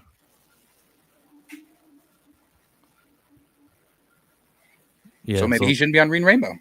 It's a uniform position. I would be more in favor of younger, something like that author on the book who's 14 years old talking about the peach. That's great. And if we can find celebrities who are young or young conscious, maybe like kid hosts who are part of other shows and other programs, and they can sort of be like basically a crossover episode where, oh, you remember Miss Rachel? Well, she is here on Reading Rainbow this week, like something like that. That'd be cool. Yeah, I got no inconsistencies here on the position of I'm not a having parent, kids. and I never want to be a parent.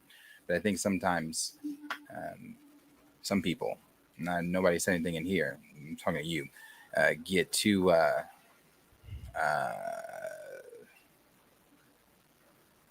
I don't see the issue with Snoop Dogg reading a children's book to kids. Okay. 2 Live Crew was before that. How are we getting to 2 Live Crew? Rappers like Trina started all that ass shaking in vids. Back then it was rare. Now it's redundant. Legend is PC. His wife's a Legend? Oh, John Legend. They have a bunch of kids too. Put Rakai on Reading Rainbow. Teachers are adults, are they not? Blue, you're hearing what I didn't say. Thank you, Blue. I've Blue, said adult Blue always comes in and says and is just on the same train of thought that I'm on. No, I didn't say anything against adults. Miss Rachel is an adult. I said adult themes. I did say that every single time. This isn't a adult's problem. You can be an adult. You can lean younger as an adult, but you can be an adult and still appeal to kids like Mr. Rogers and Mr. Dress Up. Don't hear what I didn't say. Blue and Darius. Thank you, Blue. Thank you, Blue. So let's go to another trailer. This is the Fast Color movie.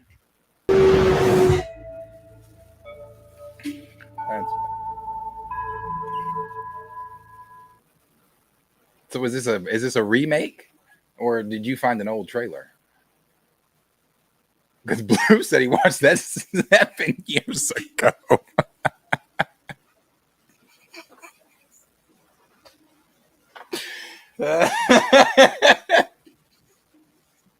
You're muted. Oh, that's funny. Sorry, I said, am I unmuted now? Yeah. There's like a big glare on the sun. It's covering the mute button. It's so glary. So, fuck, you beat me to it, bro. I watched it 7 years ago. I was going to do a whole presentation about it and talk about it. Perp, yes, Raising Dion. Gugu Mbatha sort of looks like Alicia Wainwright. It's about the same thing, but this came out 7 years ago. And this is something that went way over my radar. It's got a person with superpowers. It's a black family. It's like, obviously it didn't do good because 7 years ago, and I've never heard of this film. Never heard of Fast Color before. A Lionsgate major motion picture. Yeah. Sucks. Superheroes were in 7 years ago, and it just went. And I hate that. I black really hate it. Yeah, there was a black one. We should be all over something like that. We should be like, hey, trailer reactions and talking about it the week that it's in movie theaters. We chat about it same way we do for like The Long Walk or Demon Hunter or whatever it was called. Like we're always talking. Critics saw them. They said, oh, a black family, superpowers. No. Get it away. Isn't that what they did with Raising Dion? Even though that shit was kind of good. Shit was kind of good. It only happened because of Michael B. Jordan. They wouldn't have forwarded it without him. He played the dad, the dead dad. There are no black males in this movie. There are no black males in this movie. They even took the time to put in evil white guys, but no black men at all. Questioning that movie came out years ago, and I said the same thing then. Okay, then. Well, yeah, that's not ideal to have no black males in the movie. I get that complaints. But still, if it's like positive characters and they happen to be black women, what's wrong with that? Oh, Blue even said it went straight to stream. So they really wasn't fucking with them. This is basically The Darkest Minds.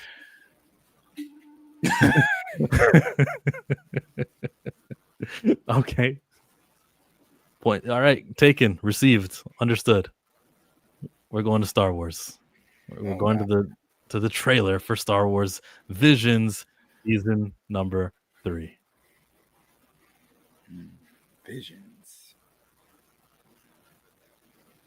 Vision. This whole The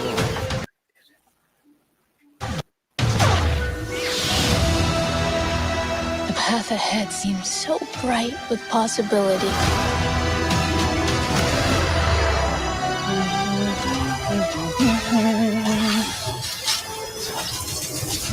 we Dalek with a robot arm. There are some things you can believe in, even if you can't see them. It's all connected. Oh, dear.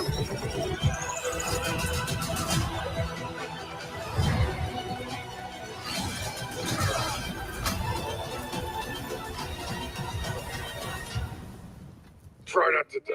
Simple, right? Let's go! Trust in the Force and its energy, which binds all living things.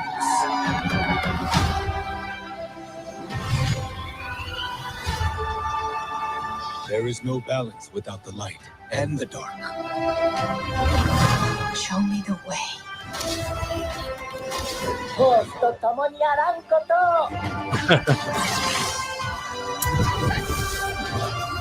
Is that the Ronin?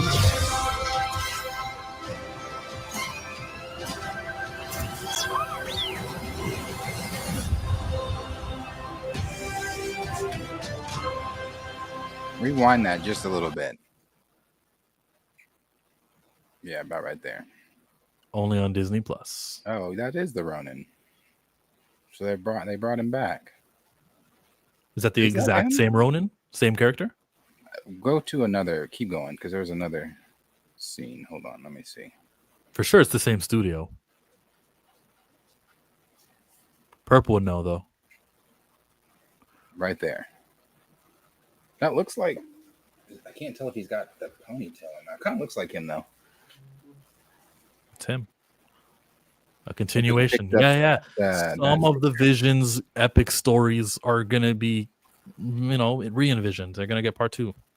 Oh yeah. I don't know. Wasn't a fan of Visions. Wasn't a fan of Visions 2. I don't think I'll be watching Visions 3. I might watch that Ronin episode. But that is about it, because Ronin is the only thing, and the Old Man Jedi, or the Old Man Sith. Those are the only 2 episodes from, or in the Ninth Jedi, only 3 episodes from the original Visions I liked. I still don't understand the point of Visions. I mean, I guess I understand what they're doing. I understand that it's a different, it's different stories from Star Wars, from different creators and minds and animators and things like that. But I don't know how much this is costing Lucasfilm or anything like that, or whatever. And it's not nor do I care really what Lucasfilm's pockets look like. But I feel like you could be putting this money somewhere else, in a much better project that people would actually care about. And I say people would actually care about. I assume since they're on season 3, it must be getting some viewership somewhere. Well, it's doing viewership to justify its small budget. So yes. Yeah, I'm not. Visions is not my thing. I'm always saying I want them to get away from the Skywalker saga, and some of you might be watching that saying like, you always say that, and that's what they're doing. This is not Sky.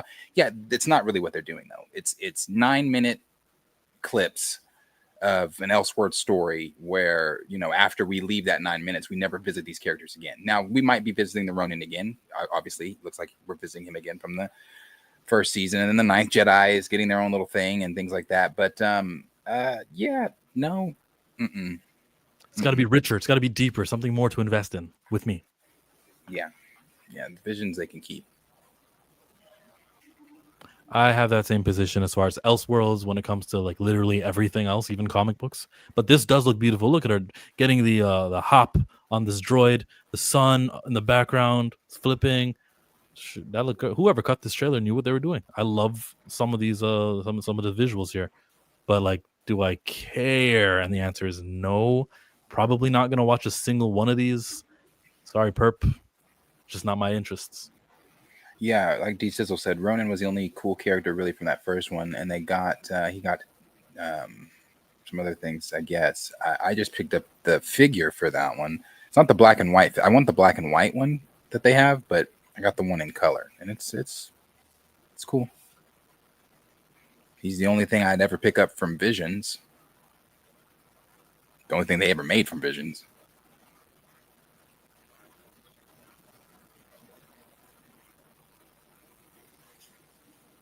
Is that the Vision segment for today? Cool.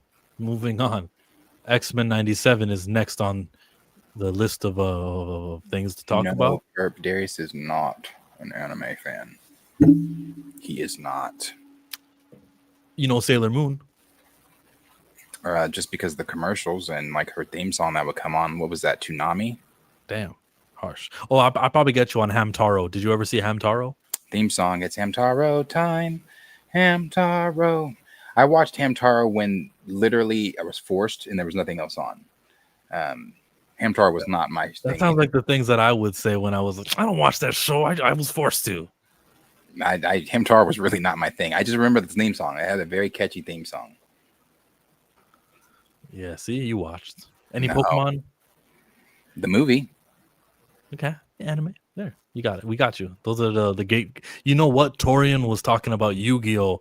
The other day I was chatting with him. He'd said Yu-Gi-Oh! Was the thing. All 5 seasons. Did you see all 5 seasons of Yu-Gi-Oh? We called Yu-Gi-Oh! In middle school Yu-Gi-Oh! Of course you did. I didn't watch Yu-Gi-Oh! Henry had a shit ton, and I mean a shit ton of Yu-Gi-Oh! Cards. We traded all those fuckers for Legos. Mm. I'm not a Yu-Gi-Oh! Fan either. I remember Digimon had a popular song too. Digimon. Yeah. Yeah, they had a popular song too. But still not a I wasn't paying attention to those really. Now Pokemon, I did watch Pokemon outside of just the movie. Sam, I see your comment here. A Static Shock show, Fire 100. What is that in reference to? Because like my heart skipped a beat for a second. Did James gonna just drop news about a new Static Shock show? What? Why are you talking about a Static Shock show, my friend? He's probably saying he wants a Static Shock show. It'd be fire if we got one. Okay. Lawrence, no, not even a Naruto kid. But you do know stuff. You know he's from the Village in the Leaves. That's new knowledge. So it counts. His son is named what? I only know this. Also new knowledge. Boruto. That's right. It's new knowledge. I don't watch it. Do you know about the hand signs and how you can like do things? I know that he does that weird hand shit, and I know off to the side there's that one guy that's always fucking talking to himself. Thinking that's every character, bro. Their But mouth he's is hidden so they don't have to animate the lips moving. Yeah. Yeah, he like talks the most though. Oh, how do you know I was gonna do that? Oh, it's like he saw it coming, and I'm like, Jesus, can we just move? Can we get on? Every show has magic systems, and the way that they explain chakra in Naruto, I like. Yeah, in the animation for Naruto, I've seen him riding on this like big bird thing. I don't like the animation in Naruto either. It's like classroom drawings, like on the corner of your paper. You know, teachers talking, your boards. I'm just drawing shit. That's what it looks like. Naruto running is all I know. I know that too from crazy kids at school. Blue said you're an undercover anime lover. You know, I do want to get into it though, because it seems like the world is on fire with anime. I mean, you look at Demon Slayer right now; it's out fucking grossing Superman. It has outgrossed Superman. Demon Slayer has outgrossed every comic book movie that has been in the theaters this year. Yeah, 605. That's what did Superman numbers do? They were like at 605 too, weren't they? 615. It will though. It will. We're getting there. Yeah, so I'm like, Now the Demon Slayer stuff, that doesn't look bad. I've seen that. I've seen the show, not the movie. That doesn't look bad. I'm not gonna say I've sit and watched the show because I haven't. That'd be a lie. I've seen maybe half an episode or some clips. That doesn't look bad. Demon Slayer doesn't look bad. That one is probably one I could maybe, and that's a capital MAYBE, sit down and watch. Maybe. But so Professor Charles Xavier, the voice actor Ross Marquand, says I'll show you what Naruto I watched. Go ahead and finish that because Raymond asked what Naruto I watched to make it compared to a classroom drawing. Let me see if I can find it.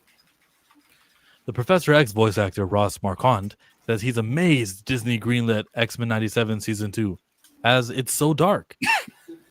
Okay, so This is what I mean when I say classroom drama. I'm so sorry. I'm sorry. Let me pull this up for you here. Let me make sure. This is the show, right? Yeah, this is the show.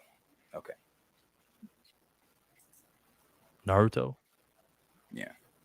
Uzumaki. This is the show. Shadow Clone Jutsu. Byakugan. Now, I didn't say there were bad drawings, but it does look like something like a kid would have drawn at the corner of there. Oh, context. That bird that he's on was drawn by a character on paper, and he used his chakra to like animate it into real life. So that's why the bird. There you go. Context. Didn't know that. And that guy, he made a clay bird. He's let me exit out of this. I didn't mean to. That guy made a sculpture of a clay bird using like clay, and then he molded it, and then he's like, boom, and make it bigger. So there's a reason why they look the way they look. Oh, okay. Yeah, see, context. Like I said, I don't want to click on all the pictures. I want to go on a tour. But yeah, that's his power. One of them, he's an artist. He'll just like draw something up and then use his powers, and it becomes a real thing. All right. What did Raymond say? Because I was like, where in the shows? I know Raymond loves Naruto. He's been trying to get me to watch Naruto, I think, maybe since he's been a viewer of the show, of this show. Well, if you do watch Naruto, you have to familiarize yourself with filler and filler lists. Oh, I won't. I told you, Naruto, it's not one I'm interested in. Not at all. Allow me to elaborate on that though. This is Boruto's filler list, okay? And you can see that they've got this thing that's called anime canon, and that is not from the manga. You have to wait until you get to the manga canon, and the first manga canon episode of Boruto, which is actually adapting pages from the manga, is 53. 53. It's a whole lot of filler. Yeah, you lost me. I know the manga is the book, right? Yeah. If it's not from the book and it's called the anime canon, that's spin. It doesn't count. So just watch the manga canon and you'll have like half the episodes to watch. The reason they make so much is because like every week on that channel, they want to have a TV show where they can sell ads on commercials and toys and all this stuff. So they're like, yeah, just make an episode of Naruto. It's not going to forward the story. It's just filler. You know filler. You've heard of filler before, right? So that's why they do so much of it for Naruto. And unfortunately, with Boruto, they're not adapting a weekly manga. They do a manga every month. So there's less to adapt. And that's why Boruto episodes are so filler heavy. One Piece has way less filler. You're right. But they adapt so few pages.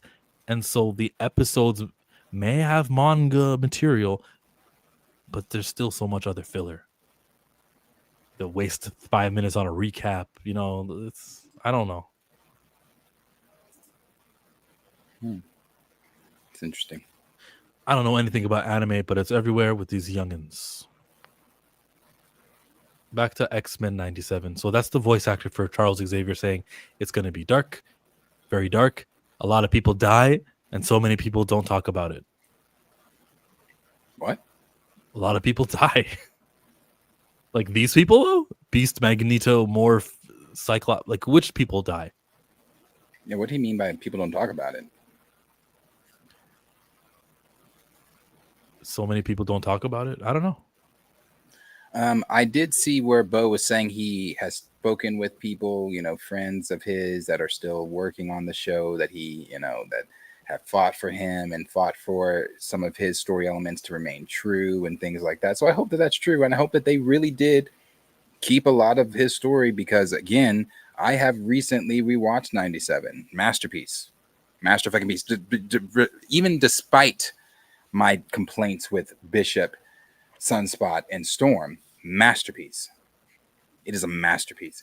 And I just don't know how you do that without him himself. So I really do hope that they keep true to you know what he had, what he wanted, some of the things he already had written. I mean, didn't he have the whole second season written? I don't know why this didn't go with the whole second season, but he said I completed all scripts and most animatics for shipping. and they changed it. So I hope their change is better than his. My hope is you'll see most of my vision.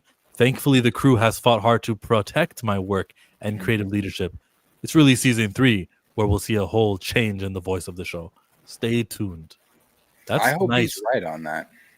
It's nice of him to say that, to encourage people to watch the show just for his friends and stuff. Like, I couldn't be me. I would not. I would say cancel. I would say, you see what they did with Jimmy Kimmel? Cancel your Disney Plus right now. Yeah, I hope so. I hope they do stay true to what he's got. What's up, Pam? Yeah, so we'll see. We'll see. It's going to be dark. Still going that apocalypse route. Daniel RPK said again, you know, everybody keeps clinging on to that scoop every time you post it. Daniel has said, I want to say at least 12 times within the past year and a half, that Mr. Sinister and Apocalypse are going to be the villains for X-Men. And every time he drops it, everybody's like, scoop, scoop, scoop. I'm like, what? Didn't he say this? Didn't we know this? So yeah, Apocalypse and Mr. Sinister are the villains for the live action X-Men reboot. Now, somebody who was a Marvel villain, Bad Bunny, the bad man. He's returned. Well, wasn't he supposed to be like Mil Morto in one of the Sony movies? Shut up. He was going to play fucking El Morto. Yeah, that guy. I forgot. The latest news is that he is going to be doing the halftime Super Bowl show. Jay-Z has selected him. And look, it returns to the number 1 on Spotify global Who daily. selected him? Jay-Z is the guy who's on the committee of selecting Super Bowl halftime acts. Shut up. I knew Jay-Z was involved with the NFL. I just didn't know in what capacity. It's him. And so the selected artist is Bad Bunny. And turns out he's number 1 on Spotify today. I love it. You know, I could care less if I understand, because I've been seeing some people saying like, "Oh, it's in Spanish. He's Puerto Rican. It's gonna speak in Spanish. I'm not gonna understand it." Okay, cry, get over it, touch grass. I hope he does the entire performance in Spanish. I hope it is a cultural spectacle. I hope it pisses people the fuck off. I hope he does not hold back. I know that he does not like this administration. I know he cannot stand Trump. I know that he didn't do his U.S. tours out of fear of ICE showing up to his concerts and arresting fans and stuff like that. I hope that they take those same precautions with the undoubtedly fans that are going to show up to the Super Bowl, because ICE is going to be there for that. But I definitely hope that I hope it's a spectacle. I really do. And I hope that he goes all out. Like he said, this is a chance for him to, I'm not saying this verbatim, but a chance for him to make some of his ancestors and things proud. So yeah, good for him. And the people crying, maggots, continue to cry. I mean, it's not your world. Not everybody's going to look like you. So there's going to be a counter show. There's going to be a country music channel halftime special. Like, change the channel and come over here. We'll speak in English and we'll do a dance, and banjos will play. I think that there's going to be a counter programming on that day. And whoever the artist is who does choose to do it, it's going to have some vitriol towards them, or as being some sort of like someone who stepped over the line. As far as hate and racism goes and that kind of stuff, I have to say I understand that if this is an artist who speaks and sings in a different language, never heard a song from him, and you want to change the channel, you have every right to do that. Mm-hmm. You do. You have every right to do that. You have every right to do that. But the people sitting here saying like, no one's going to understand it. Like, I forget the percentage of America that speaks Spanish. And then now all of a sudden people are trying to pretend like Puerto Rico is not a part of the United States. There's so many millions of viewers. He's very popular. And it could expand the football. I mean, NFL football, not soccer football, but it can expand football and broaden the horizons, find a new market of Spanish-speaking fans. Like, there's nothing. I get the business decision here. I get it. And I also understand if you don't speak the language, how you don't want to watch it. But I also wasn't born yesterday, and I know what it sounds like to mask in your hate with criticism. So, we'll see what happens. We'll see who gets selected on that alternate show. And I hope that they don't have like a hip hop alternate show. I don't want to see that as like, oh, you see the black community is not standing. Like, I don't, and I said this to Blue too on the stream we did yesterday, but I don't want Nelly to be like that guy who steps across the line and does the hip hop concert. Like, I don't want any of that division or someone to point and see and show how black and brown ununited. Like, it's just a recipe for disaster. I hope that Bad Bunny is respected and doesn't have counter programming from people who I like, because I might not like you anymore for doing the show in Bad Bunny's time slot. Yeah, good for him. Glad he got it. Keep making him mad. Cleve says, it is an American sport. Why not American artists? LOL. Yeah, I know. They're saying that stuff too. Like, why not an American artist? In Puerto Rico, yeah, he's American. He's American. I know y'all forget because you colonized a lot of places. You took a lot of places. You took Puerto Rico too, though. It's a part of the states. Is Nelly doing the halftime show? Have you been listening? I'm saying if I don't want him to do the counter programming of the halftime show. I don't want someone to spend a lot of money and go, here, you can do a show at halftime. It'll be at the time of the halftime show, but on another channel. Yeah. Bad Bunny. Speaking of Espanol, you sent me this and it needed to be translated. What did I send? Marvel Studios is released in 2026. Brand new day, July 31. Doomsday, May 7. Scarlet Witch event film, November 5, 2027. What am I looking at? I think this is what they're saying. Their films are supposed to. Next film's coming out. That's right. Yeah, Sony. It's got Spider-Man's, and Avengers is not. Doomsday is not May 7th. This is old. What the hell this is. It was May 7th, and then they moved it to December. Yeah, I don't know. Excuse me for not betting that. Okay, disregard. The guy says, this is a lie, people. I don't understand why I lie to people like that. Okay. Paul Bettany says Vision. Oh, that's what I was going to send. I need to send some of the stuff that I did. Book of the mock. Let's see. Ryan Reynolds is reportedly making his own Mutants team-up movie for the next MCU saga. We've been knowing about that. Daniel RPK telling us about this. Just because he's making it, though, it doesn't necessarily mean they greenlit it or they'll okay it. I think he's being creative and getting something done. An X-Force movie, maybe? The next two? X-Force movie, maybe? That'd feel like a great place for Deadpool to be in. He wouldn't be the lead actor of that. Well, he could because he's Deadpool, but he's not supposed to be the lead of an X-Force movie. Yeah, maybe not, but it's Deadpool. And he can do whatever he wants. They weren't supposed to do a Deadpool movie, but then he leaked some of that footage, so that's what will happen here. The footage will leak, and then Kevin Feige will be forced. Oh, the fans want it? Okay, fine.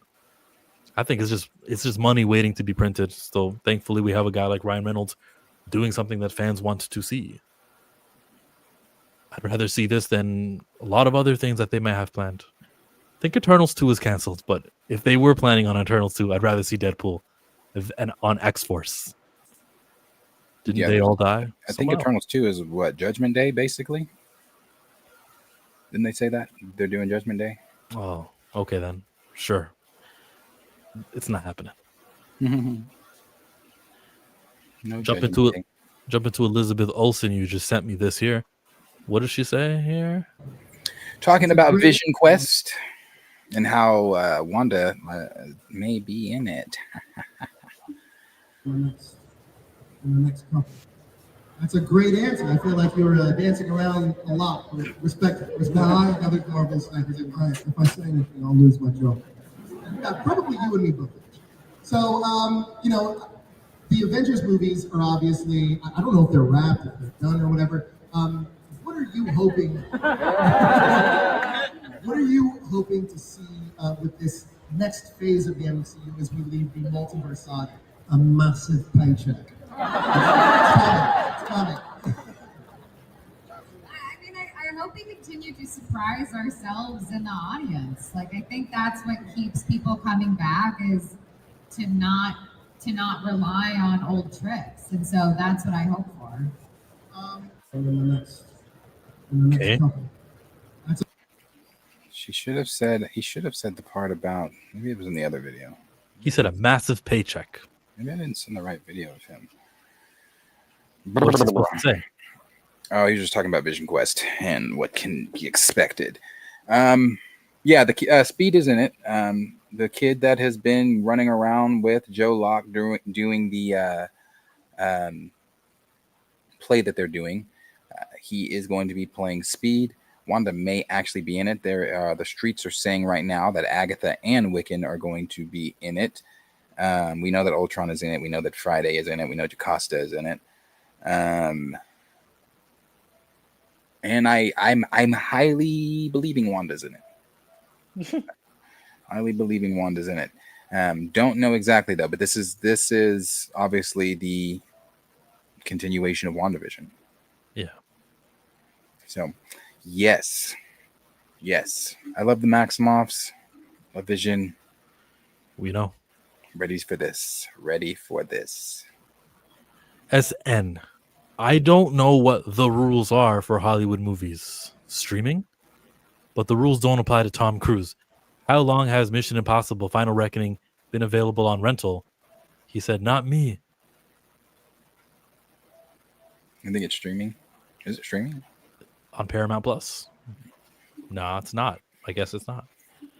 Hey, there just happens to be a Wiccan comic book coming out too. All the stars are lining up for the Maximoffs. The MCU reset will reportedly involve the resurrection of a certain heroes and villains. Just not T'Challa because he's too excellent. I don't know. It will erase some minor events that have bothered fans and Kevin Feige, except T'Challa because he is the future. I don't know. The timeline will remain 75-80% the same, with only minor changes, except for that minor at the end of Wakanda Forever. I don't know. Maybe, like I said, as you can see, I am not dead. Maybe he comes back. Maybe that's one of the minor things that's bothering him. Maybe zombies was the straw that broke the camel's back. I don't know. Who is this guy? What? Maybe that was the straw that broke the camel's back? It might have been the straw. I mean, hell, you had a lot of people talking about the negative effects of T'Challa not speaking over no one talking about zombies. I watch zombies, absolute shit. And I do mean that. I mean, it was not good. And I fell asleep the first time. It wasn't any better the second time. Man, and his obsession with Kamala Khan is boggling. It's boggling. Was she the lead? Oh, yes. She was the lead, she was the middle, she was the ending. And she is going to be that way with the X-Men. Mark my words. I've said it here before, and I'm going to continue to say it until they show me different. She is going to be the center of the X-Men. If not the center, she's going to be one of those main Xavier students. Watch. It wasn't good. Marvel Zombies wasn't good. So, but anyway, back to the T'Challa thing. Do I think that they are going to recast him? I don't know. I change my answer every other day. I don't know. I'm going off of this though. Maybe that's one of the things that's bothered him. Is that her with Mojo? Oh yeah. Is she in an X-Men uniform? She totally is. I don't read comics like that, so or at all. Whoa! You know who wrote this comic book? The Feige. Well, close. Writer. Kamala Khan, or what's her name? Aman Vellani wrote this comic book. She was the writer of this comic book, and it's got all of your favorites, all the X-Men, all the mojo that you can ask for. How fun. Well, prep yourselves for the X-Men saga in the MCU. When you hear that, that's not just for Charles. That's going to be for Ms. Marvel as well. When she pops on the screen. She even got her red dagger or red cloak, whatever his name was, friend. And I'm not saying this to be like to poke fun, or if Kevin Davis is still, if I didn't run him off when I was questioning him earlier, to say, you know, oh, I'm complaining or being negative. She was annoying as fuck in Marvel Zombies. I wanted her to get her face eaten off so bad. She's, oh, well, that's where she belongs, with the Inhumans. Yeah, no, yeah, she was annoying. She's annoying. So I just prep yourselves. I think that they really want her as front and center of some things. It's Kevin's golden child. Yes. Yeah, but with T'Challa, I don't know.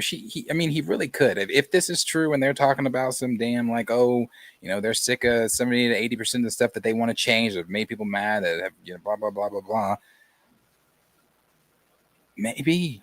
But then again, there's still the whole child aspect and, you know, just making him T'Challa. So I don't know. I'll tell you what you do know. The portrayal of T'Challa, the Black Panther, is iconic and transcends any iteration of the character in any other medium from Marvel's past. And it's for that reason that we will not recast the character. I'll tell you what else you know. Kevin Feige's latest tweet from November of 2020, he said, "Miss you." Read the comment sections. If he was going to be phased, he would have been phased. There's this guy saying recast T'Challa, Marlon. It took years for Black Panther fans to see the comic cartoon come to life. There needs to be a recast for the character T'Challa. Every top comment on this, majority of it, is talking about the importance of T'Challa and how we need to recast. Well, maybe he's read it. Maybe he's read it? Maybe he read some of that and he was like, you know what? And it's for that reason we are going to recast the character. Who is this? Is this the same guy I've been streaming with the last 2-3 years? The pessimistic guy? Really? What did your source tell you? Brother, my source hasn't talked to me. And since whatever the last time is I messaged you guys or told you guys about what my source said to me. I think my source is mad at me. Because I think my source is mad because if my source is watching, I think you're mad because I'm not going to push this. I'm not going to fake it. I'm not going to get up here and be like, oh, they're recall. I'm not going to lie. I'm not going to lie on something I don't believe in. And I think that that's what it is. I think my source wants me to push a narrative that I don't believe in, or that I don't find any facts surrounding. And I just can't do that. I can't get up here and fake. But I've always been suspicious that your source is there to pacify us, me and you and everyone who's saying recast T'Challa is like, yeah, don't worry about it. Don't make videos, don't make content, because at San Diego Comic-Con, they're going to announce the recast. And that was just to shut us up for like 2 months. And then whatever he's giving you now, I'm sure is probably the same thing. I've always been suspicious of your source that way. I have said that on stream. I mean, if I didn't, first time I'm saying it, then yeah, I've always wondered. So I'm suspicious about everybody. Yeah, I don't know. My source hasn't talked to me. I think when I started going down I think I rubbed a lot of people the wrong way. I think I rubbed subscribers the wrong way. I think I rubbed my source the wrong way. I think I've rubbed other people. You know, when I started going down the path of reading between the lines, reading the room, reading the tea leaves, I think I started pissing a lot of people. Maybe not so much pissing people off, but I think so much just like kind of making people kind of pause, take a step back. Like, oh, I don't know. This guy's not really championing. Not that I'm not championing recast. I am. I'm just a realist. 100%. Up. We were talking about T'Challa. Kevin, hold on. Hold up. We awoke really? Kevin. Oh my goodness gracious. All right. Ryan Coogler and Kevin Feige isn't going to recast T'Challa. Letitia Wright going to be Black Panther moving forward. And now Kevin so just Kevin, did right. Kevin, no, go ahead. He's doing this fishing. He mentioned a lady, Letitia Wright, and he's like, this is the context. This is the clip. They're going to say something negative about Letitia Wright. And now that's all I need to take the bait. And they hate women. Not going to do it. Go ahead. Okay, so you are still here. So you negated to answer my question from earlier. Why are you still here? I just don't understand it. Example, when I go into the store, I know I don't like black licorice. I avoid it. I'll never pick it up. I don't look at it. I don't. So clearly we're your black licorice. You clearly don't like what we say. You think that we complain. You comment on our other videos and say, why are you here? I'm confused. That one gives me a pause. Here I am. Earlier in the stream, Kevin Davis wrote, people already complain with MCU release too much content, less TV series and films is a good thing. That's what he said earlier. We were talking about how they canceled the MCU movie for the Simpsons movie is getting that slate instead. And he had that to say. Yeah, man. And then here he comes to talk about the company policy over at Disney is that we're not going to recast T'Challa. So he has consistently been a voice of what the studio wants you guys to say and think. And Kevin Davis goes on my stream and everyone else's streams. And I noticed the name. And he doesn't speak English as a first language. Ryan Coogler and Kevin Feige isn't going to recast T'Challa. Well, it's aren't going to recast T'Challa, but you're a foreign entity. What country? I don't know. Maybe Israel. Maybe someone who Disney is complicit with. Someone is in bed with. I think that you are here to do the bidding, and you're probably some overweight soldier overweight man who cannot be a soldier in the Israeli forces. And they're like, here's how you're going to do some of your service. You're going to, talk about Disney products in a nice way so that we get money because Disney donates to us. And that's it. Kevin. Solved. Yeah, I agree with Ira. Ira said there are always people like Kevin Davis in these streams, unfortunately. Yeah, I'm just curious. I'm just curious where Kevin's fandom came in. I mean, I said this earlier, but there are more people in here, so I'll go ahead and say it one more time. Why not? You commented on one of my videos about T'Challa earlier this week, and in order to do so, not to do so, you don't have to be subscribed, but to get that notification, unless you're just getting T'Challa notification, I'd assume you would have to be subscribed to me, but you don't like what I say, so why are you subscribed? I don't watch Fox. I don't like what they say, so I don't tune in. But you tune in to me, and you clearly don't like what I say. I don't know. Hey. I believe this Ira Ford account is, okay, well, my Kevin Davis alias isn't working, so to gain trust, I'll masquerade as Ira Ford and I'll say something negative about because that's what I think. That's just me.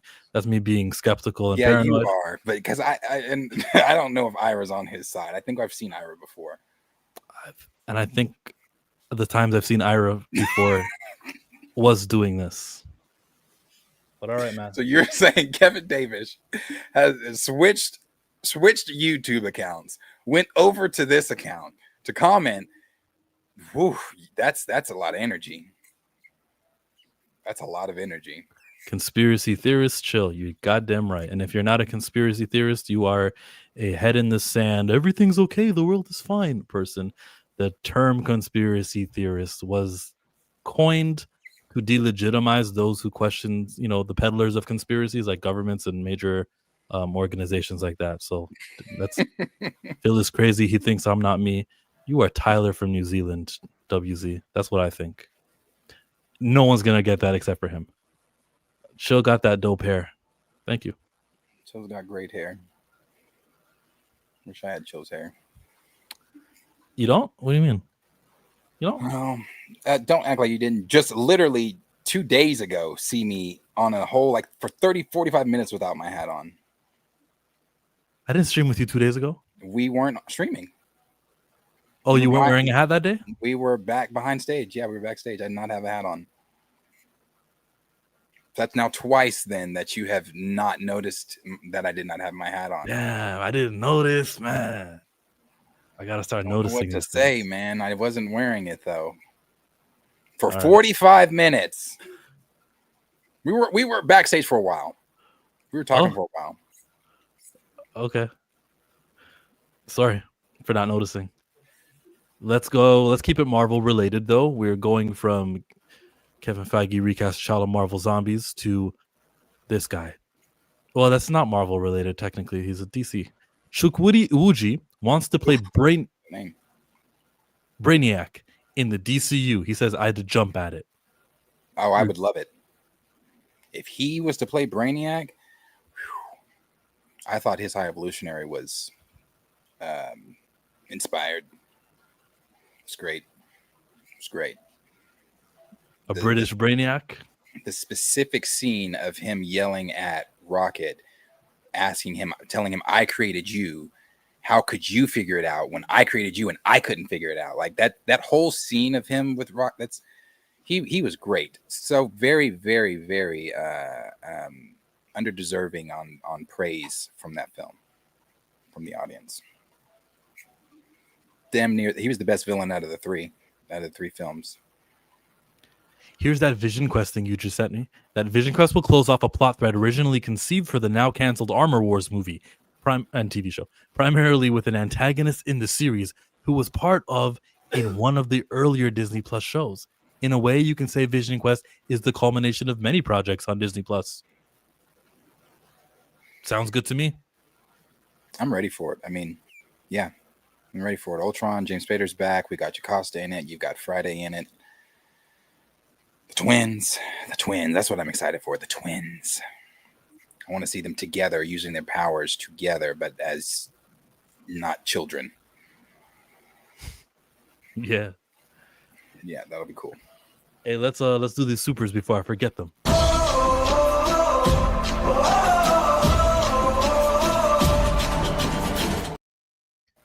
Love it. We love to see it. NYC Playboy says, breaking fucking news, T'Challa recast? What? No, stop it. Stop. Look what you did. Look what you went and did. You just cost the man $10 for this T'Challa recast super chat. Hey, man, it could happen. I'm saying that today. I don't think that was my attitude last week, but it could happen. What they just said, hey, 70 to 80% of the shit's going to change. So maybe T'Challa's part of that 70, 80%. I just typed T'Challa in the chat just to see, and no, there's nothing related to a news story of T'Challa being recast in the last hour. No. It's not happening.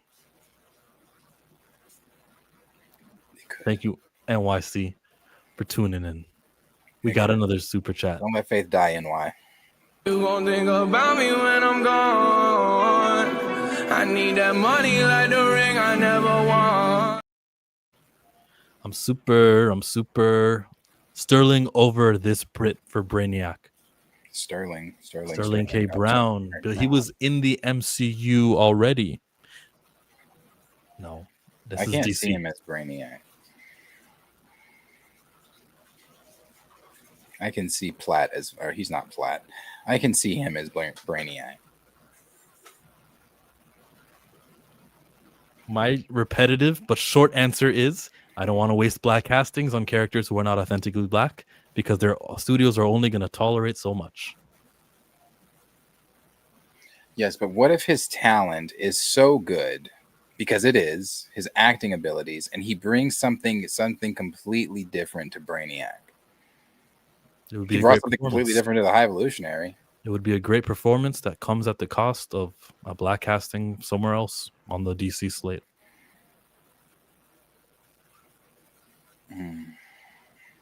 I get it, but I like him as Brainiac.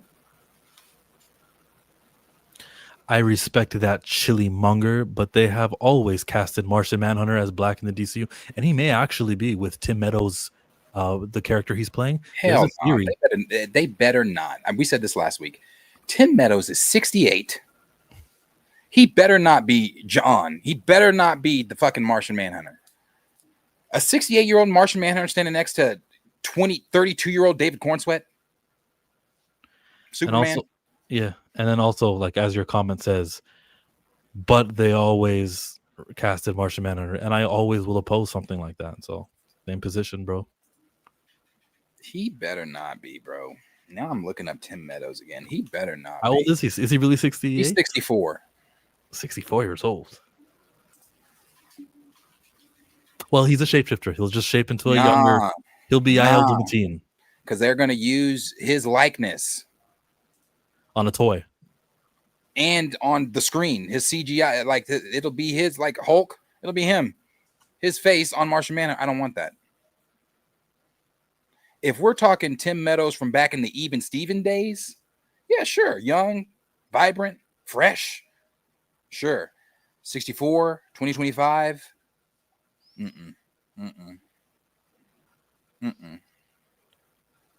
Okay, gotcha. Oh man, I hope. And you know what? That is so James Gunn coded to make him, to have him in. Oh my Lord, I'm not watching Peacemaker, so I don't really know.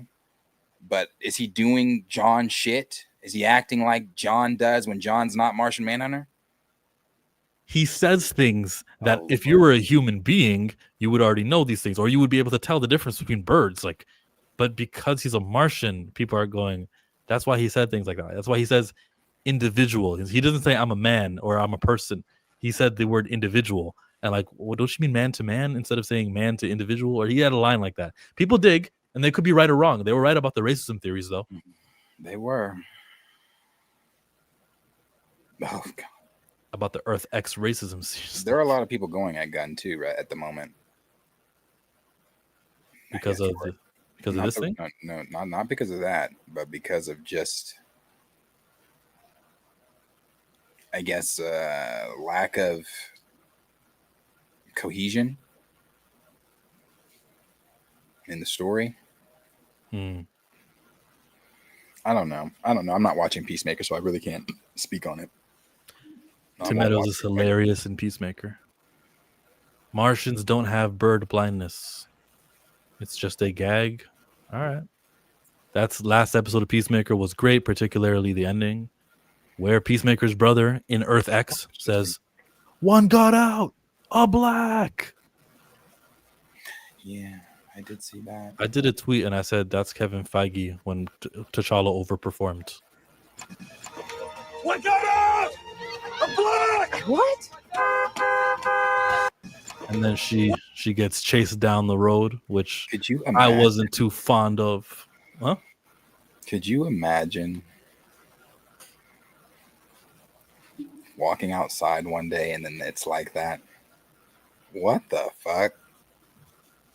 He said one got out a black and started honking his horn for other people to. He said a black. Oh no. What is there? What Earth is that? Earth X? Yeah. In the Peacemaker podcast, he referred to it as Earth 2. Why did he want to? Because there's only two Earths that they're dealing with. Why did he want to do a racist Earth? Or that's the point of Peacemaker's dad. And He's literally racist. original script. I'm trying to find the clip. I think it's at 1 hour and 7 minutes. Somewhere here. Lars and I, and because of COVID and everything like that, Yeah. I think Lars and I. They were already like them. We got. I probably was just making rushed sure out he to do wasn't all a that. piece of shit. Yeah. You know, because my I trust my my Isn't that- guts pretty good. So that doesn't I give mean, you you talk- pause? I don't know. Chill. You baffle me sometimes on some of the things you will watch and criticize and not watch. You have a group of white people at a table that wrote "Oh my God, a black." White folks wrote that. Don't jump the gun. I am against. I'm for depicting racist people as bad and as racist. I don't like that Adebayo was being chased on the streets and we can see the class of her being shown as like a lesser than, and having that imagery as we consume it. And even though it's entertainment, and even though we know who the good guys are from the bad guys, I still take issue with it. Now listen to James Gunn explain some more of it and how he was sensitive. To the man that had a lunch with Pete Diddy in 1998 and went, I don't want to be anywhere near this piece of shit for the rest of my life. This guy is bad fucking news. Yeah. So Fuck. I got a good gut. Yeah. Well, That wasn't the clip. The clip.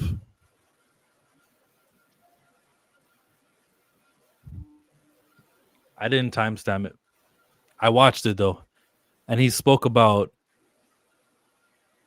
where is it, man? The big twist and its implications. I think it's somewhere here. But but he considers him his arch enemy. Yeah. And he is a member of the Sons of Liberty. And we then go on through the streets. She's looking around. Here. We see a woman stopping and rolling by and staring at her, freaked out in her car. We see Harcourt and That would be Peacemaker walking together, and Harcourt looks around and she says, "This is weird." And we've noticed her looking around. Maybe you've noticed her. And when she's in the car with Keith, she's looking around at all the people on the streets. And she's like, what's going on here? She's kind of freaked out. And then she says to Peacemaker, "I haven't seen a single person of color since I've been here." And at that point, Okay, I would have changed the words. I wouldn't have said person of color. That's not how people talk. People That's say why. white. Well, listen, that's how they talk. That's what I was trying to get to you earlier. There's not a black person at that table, so that is how they talk. When we're not present, you have to think how they talk. I really think that they would rather just say the word white instead of, no one here is a person of color. I feel like that's the way you talk on an essay or something you're trying to do in college. Person of color. In layman's terms, when we're just talking people to people, we say white people, black people. For them to say person of color felt like, I don't know, like rolled off the tongue. Like I say it often. Vocab, it's in my vocabulary. That's what I'm saying. I'm saying it's not in the vocab. I say white people is in the vocab. It's not in our vocab. Yeah. I don't call black folks colored folks either.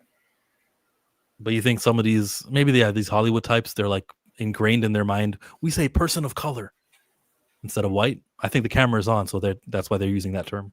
Keith pulls up. He jumps out of his car. He looks at Adebayo and says, "What got out? I'm black!" What? Everybody starts chasing her. We took great care with the crew to explain what we were doing. Yes. Yeah, we were really sensitive. I was really, one person I talked to a lot about it was Danielle Brooks, because I wanted to make sure we were being sensitive to everything. But yeah, so we were really trying to be as careful as possible. But listen, I mean, it's a twist. And then... All right. Oh, wait. Let me just play this last part. And Peacemaker unrolls the American flag, and he sees that it doesn't have the stars on it. It has a swastika. All right. He talked to Danielle, who plays Adebayo, who's getting chased. I was trying to be sensitive with it, Chef 7, exactly. Really sensitive. Okay, buddy. I think now let me put it this. I'm sorry. Maybe do I think James is that type of person? Absolutely not. I really don't. Yeah. I don't. I think I have a good eye to see who is somewhat genuine, and I think James is a genuine individual. I don't think that he's racist. I don't think he's bigoted. I don't think those things about him. I just find it interesting that we are writing that with a table full of white people and we're trying to be sensitive. I understand he talked to them, but why not have a brother or a sister at the table during the expose of it? Just my thought. It's a great thought. Maybe you wouldn't have used the word colored. Maybe they would have told you, this is not the civil rights movement. We're not using the word colored. Yeah. The only person he involved, it feels like from that, the only one because he wanted to be sensitive, was talk to the actress. You're about to be chased by everyone who's white. We just want to make this done in the most polite way possible. And it was funny. It was funny. If you have a sense of humor, I don't look at everything and be like, oh, that's so racist. There's racist stuff in that I've laughed at because I don't, not everything is that serious. Like this is not that. It's funny to me. I laughed at it when I saw the clip the first time. I think it was Thursday or Wednesday night. Thursday night, I think we were doing a stream, and I asked, "Is Lex in this episode, everybody?" And I saw that clip next. I laughed then. It's still funny. I'm not watching Peacemaker, but it's still funny. But there were some great think pieces about that episode, and people just going like, "Look, John Cena, Peacemaker, he didn't see color when he was traveling to the second universe." And he was like, "This is my perfect little world." And that's the problem with saying, "I don't see color." And that's the issue there. I was like, yeah, that's smart. And lots of content creators have been talking about it. I saw a great one from Straw Hat Goofy where he did a video on it. And then he did a video on his video because the comments underneath said, "It's not that deep. This isn't, everything isn't about race and all that stuff." And he's like, "What are you talking about? That was literally the point." And even James Gunn liked the Instagram video from Straw Hat Goofy explaining that this actually was race related. Like, it's okay. We don't have to minimize the effects of racism and downplay it at every turn because we don't like acknowledging race problems. Yeah, it's okay to talk about racism when the show literally is about racism. Now, how many episodes are left of this? 2 more. 2 more. So we're expecting Blue Beetle what? I don't know. He could be one of the Sons of Liberty. He could be one of the good guys in that racist world. He probably. I don't know. It would be a different Blue Beetle though. It wouldn't be the canon DCU Beetle. It'll be the alternate universe, Earth X. So when is he supposed to be jumping into the same world that Kal-El is in? I'm only guessing. I didn't see the episode. Maybe he is in the same world as Kal-El. I don't know.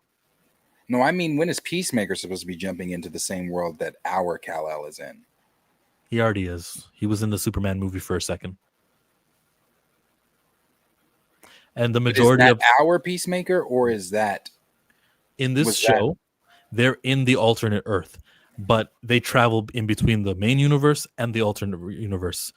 Most of Peacemaker took place with him in the main universe. This scene, which is the Superman movie universe we watched. Yeah, the Superman universe. This scene here, they're chasing her and they're in the universe with the flag. That's in the different universe. And episode 6 mostly took place in the other universe. Okay. We never had anyone enter the other universe other than Peacemaker until this episode. Okay, walk with me. Peacemaker from season 1 is DCU. Peacemaker that showed up in Superman. Same guy. Peacemaker that's in the swastika place. Same guy.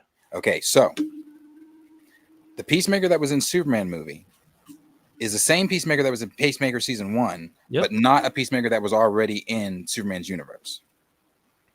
No, he was a Peacemaker in Superman's universe. They have retconned, not one that was already there. Yeah, they have retconned anything that makes Peacemaker not in the DCU. It's always the DCU.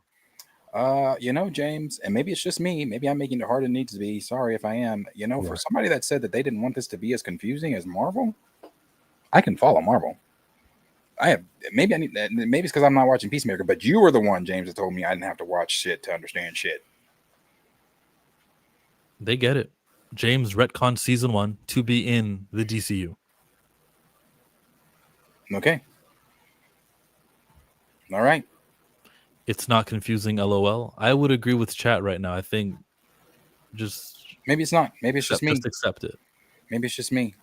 Maybe I'm just making it confusing. I thought that was a different Peacemaker in that Superman movie, and that Peacemaker that was in season 1 was a different Peacemaker. And I thought I saw in the trailer for Peacemaker season 2, he was holding a gun at the back of another Peacemaker's head. Oh, that guy died in the first episode. That alternate Peacemaker that you saw. Jesus Christ. It's not that complicated. You just didn't see the show. It's really simple. Yeah. But that alternate Peacemaker, he's from the Nazi world, and that's why regular old Peacemaker goes to the Nazi world and pretends to be that Nazi Peacemaker, the racist Peacemaker guy, because they don't even know that the real Peacemaker from Earth X died. So regular old Peacemaker is like, I can just go to this new universe where my happy family is still there. And he enjoys himself. All right. So Blue Beetle may be a part of whatever Sons of Liberty. What about Kal-El? Because he's supposed to be showing up. Yeah, he could be racist. No. James Gunn told us Kal-El is not in season 2 of Peacemaker. So that's lying. Maybe in that universe, he never. Lying. What'd you say? Scoopers. I said James Gunn's lying. The Scoopers have said he's in it. And there's of course that picture. So James Gunn could be lying. Maybe maybe you got a racist Superman. Or maybe he's saying, technically it's not Superman. I said Superman wasn't in this universe. It's going to be Overman who's in this universe. A racist Superman? A racist Kal-El? Yeah, on your feet, coloreds. The one who lands in Germany instead of landing in Smallville.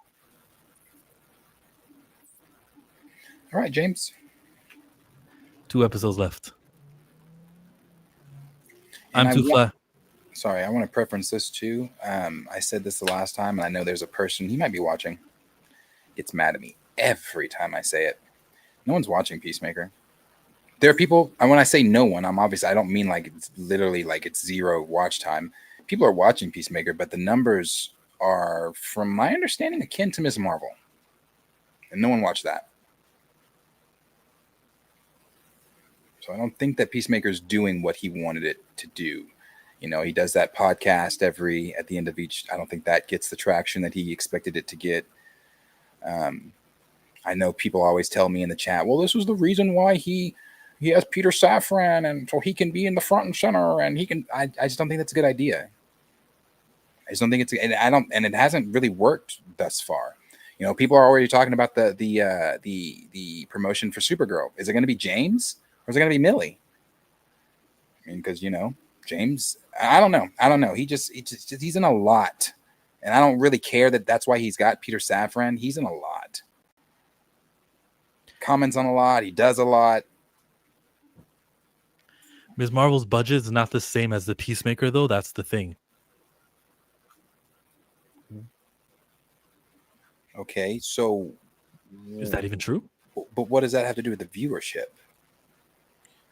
The budgets do dictate the viewership or the expectations.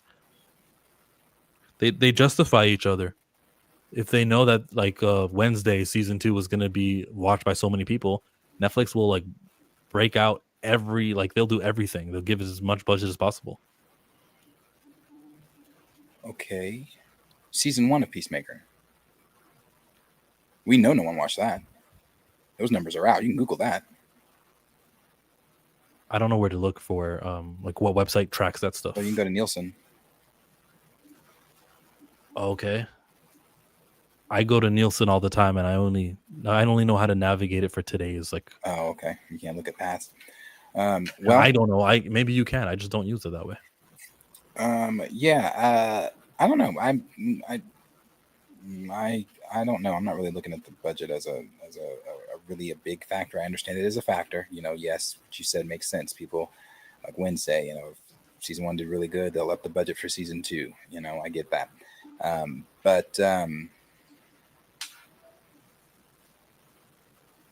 I don't know. You would think coming off the heels of Superman, that really didn't do that great.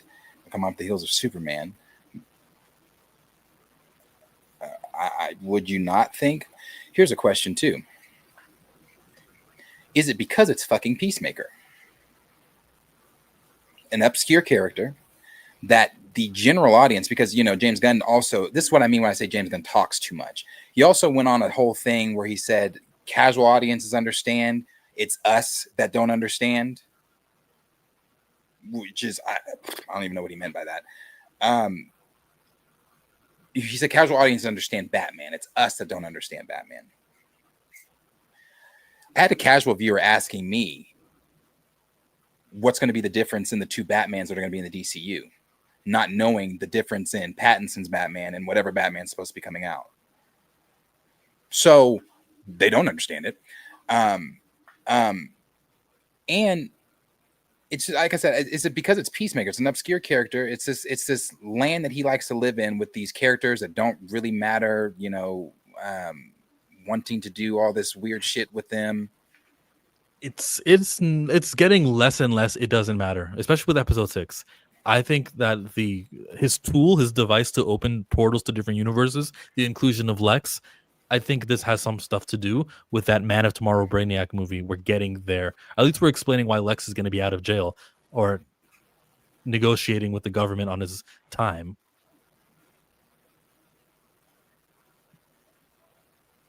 Yeah, I watched the scene with Lex. Like you said you would. Yeah, I watched the scene with Lex. What's next? I want to stay on this for a second. No, I'm saying what's next as far as DC? Is it Green Lanterns? The Lanterns?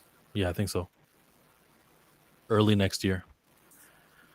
Peacemaker's budget, we don't know, but it's the season 1 was estimated to be 5 to 6 million per episode. So if you cost 6 million episode and there's 8 episodes, 6 times 8 is 48, is it? That's a $48 million budget. But the Ms. Marvel show was way over 100 million. So it was more? Yeah, Ms. Marvel costs more to make than Peacemaker. Okay, so now that we know that knowledge, taking it back to what I said, no one's watching Peacemaker, and the numbers are akin to Ms. Marvel, and no one watched Ms. Marvel. I would ask for evidence the numbers are akin to Ms. Marvel. I'll have to get that. Yeah. Let me see if I can find that. Let me see if I can get somebody to get that for me. Let me look. Best I can do is go back to that Nielsen chart, and during the week of August 25, Peacemaker had already been out, so whatever episode they were on, 2 maybe. But Alien Earth, they got their 300 millions of minutes watched, and Peacemaker couldn't even do that. Make the 300 millions of minutes watched. I'm not, and when I say this stuff, I'm not trying to shit on James. I like James. I'm not trying to shit on Peacemaker. I don't like Peacemaker. I'm not trying to shit on it though. But I'm just curious why. I mean, it doesn't really matter. It's almost done with it. I mean, it doesn't matter. The show's done. They're almost done. Peacemaker's clearly going to be one of the flagship characters in the DCU. But I don't know. I'm just curious why Peacemaker? Why? Ms. Marvel did charted on Nielsen though. Didn't matter. And remember, charting on Nielsen means nothing. You got to tell me how many millions of minutes were watched so that I can weigh it against each other, because this is a slow week on Nielsen. It usually, from the times I've been looking in the last year, a show with 300 million minutes watched wouldn't make it. Like the last number 10 usually had like 600 or 500 millions of minutes watch time. This is a slow week. This is a slow week for August. This is a slow original content that is being able to be streamed on these things. So don't be confused or tricked by, well, that charted. At least it charted. Bamboozled, led astray, hoodwinked. I didn't know these streaming services even release viewership numbers. Nielsen, it's like a third party. They do the calculation. There are times. The one time Ahsoka said the first episode had 14 million viewers. They said that on that week. Mm-hmm. And I remember that. Even then, though, that 14 million, what constitutes a view? If I watch 10 minutes of it, is that a view? If I watch episode 1 and episode 2, that's a good point. Mm-hmm. Right? Well, maybe it was only 7 million. I remember this. Yeah, I remember that whole conversation with Ahsoka. He says, "I don't think he's going to be a flagship character in the movies. Peacemaker will probably not, but he'll be there." You don't think so?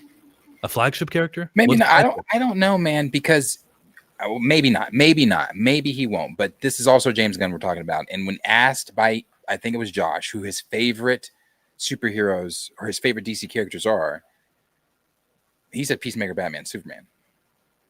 I'm not saying Peacemaker's about to be, sitting at the Justice League table, like, all right, guys, there's a threat. What are we gonna do?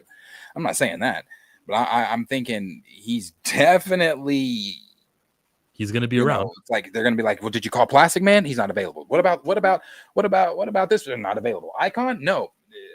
Peacemaker? Is that the best we got? We haven't tried, but we can call him. Yeah, he'll be around for that capacity. Yeah. Because James likes that shit. He loves characters like that. He loves the fun shit that no one else finds fun. I agree with that 100%. But that's kind of what I want. Don't waste my time, because what I did and what I'm gonna do is watch 8 episodes of Peacemaker this year. Don't take that for granted and don't not use Peacemaker anymore. I invested. Keep him in. Go call your friend John Cena. He's not wrestling anymore, and get him in these shows. He's gonna use him. He'll be there. Hear me out. Bloodsport and Peacemaker film, like Suicide Squad. I think Hobbs and Shaw. Yeah, something like that. Didn't they? They already had a movie together this year. They had the one where he's the president, head of state. Cena and Idris Elba. It's on Prime. So that would be the Peacemaker talk. Let's move over to another conversation about DC, and it's Batman Brave and the Bold. Okay? How much more time do you got right now? I can stream for another hour. I don't have an hour. Then we'll save this one for tomorrow. We'll just get into the Ray. Yeah, you can get into Rey. You get into Rey. Tell me. Talk to me. Rey Skywalker. Okay, well let's start here. I wish Marcus was here. I'll start there. I wish Marcus was here because for so long Marcus has fought me on Darius. There's no way they're bringing Rey back. People hate Rey. They're not gonna listen. As I've told you guys, before Kathy leaves, she's gonna leave a mess that is unfixable. She's gonna leave something that's going to be like, okay, now I can go. Have fun with that. But I'm gonna go. And that have fun with that mess that I'm talking about is Rey. But I've been saying that for a while. I've been saying, hey, Rey is going nowhere. I mean, it's been leaked. I mean, the scoopers have talked about it. They've even said, at one point they wanted Helen Mirren to come in as an older Rey when they were thinking about maybe kind of moving away from Daisy and thinking, maybe is it Daisy? Daisy? Oh, no, it's not Daisy. It's not Daisy. For whoever's watching at Lucasfilm, it's not Daisy. It's not Daisy. It's the character. But they were talking about bringing Helen Mirren in, having an older version of Rey later on down the line, and da da da da da. They talked about having Rey, having some other movies involving Rey. Well, it looks like they were right. Now maybe the Helen Mirren thing has gotten scrapped. But as far as Rey, Daisy Ridley coming back, where I was excited for Starfighter off of the picture they posted, not of them in the Atlantic Ocean, but the one of them on that speeder in the black and white photo, that got me excited. I was like, oh, this looks good. Yeah, it did. Okay, this is gonna be good. I was like, there's a kid involved, force sensitive kid, that's always fun. And then you've got whoever this person is that's removed from the Skywalkers. Ryan Gosling? Yes. Well, I'm saying whoever his character is. We don't know who his character is. Whoever this person is that's removed from but Ryan Gosling, removed from the Skywalker saga, at least. We knew that this was supposed to be 5 years after the Rise of Skywalker. But then there were the rumors that he was going to be Cade Skywalker, a descendant of Luke and Anakin, and I'm glad that may not be it. Looks like from what Roka has shared is that this is he's Ryan Gosling's a regular guy. A regular old Han Solo smuggler ass guy. He wants to help. Yeah, whatever. We haven't seen a smuggler in a bit. Yeah, and he wants to help. Now, who Amy Adams is playing? She is playing a Jedi. Oh. What Jedi she is playing, we don't know. There are speculations that she could be playing Mara. Oh my, how I will scream. There are speculations how she is just playing some regular Jedi where, from Luke's order that Kylo destroyed and she was a survivor. And for whatever reason, she thinks, hey, the best teacher for my son is Rey. So Ryan Gosling's character and the child are set out on an adventure, a journey to get this kid to the best teacher that could possibly teach him the Force in the known galaxy. And that is Rey Skywalker. Now, he's going to go meet with Rey, which is obviously going to lead into other films with Rey, as she's going to then teach this child that she's going to meet with at the end. This is kind of very Force Awakens-y, well, let's go find the master. Let's go find the teacher. They're probably going to find Rey on some island or somewhere. Yeah. And then he's going to be standing there with a lightsaber, trying to hand it to her like she did with Luke. I don't know. I don't know. I just know she's that better than Luke. She'll actually accept the saber and say, I can take care of you. Yeah, I'll teach you. Lucasfilm has called her their Obi-Wan Kenobi. So they're pretty serious and adamant about Rey. So she's back. She's going nowhere. Buckle up, Star Wars fans. This is it. This is it. They have not learned. They haven't learned. So for me, my most anticipated project remains the Maul series. Remains anything animated that they're doing. When it comes to Star Wars' live action, I really hate to say it. And I've said this in the past, but I think this time I really do mean it. I think I'm really checked out on live action Star Wars. I will watch Ahsoka season 2, of course. I will watch Ahsoka season 2 because I'm invested. There's things I need to know if it's actually going to happen. Yeah, that's not going to be lingering with Kathleen Kennedy's effects. No. Mando Grogu, right now, I'm having a hard time paying for that ticket. It's simply because it's a 4th season of Mando Grogu. Because when we watched that trailer, we talked about it. It didn't feel like, wow, big silver screen, Star Wars is back.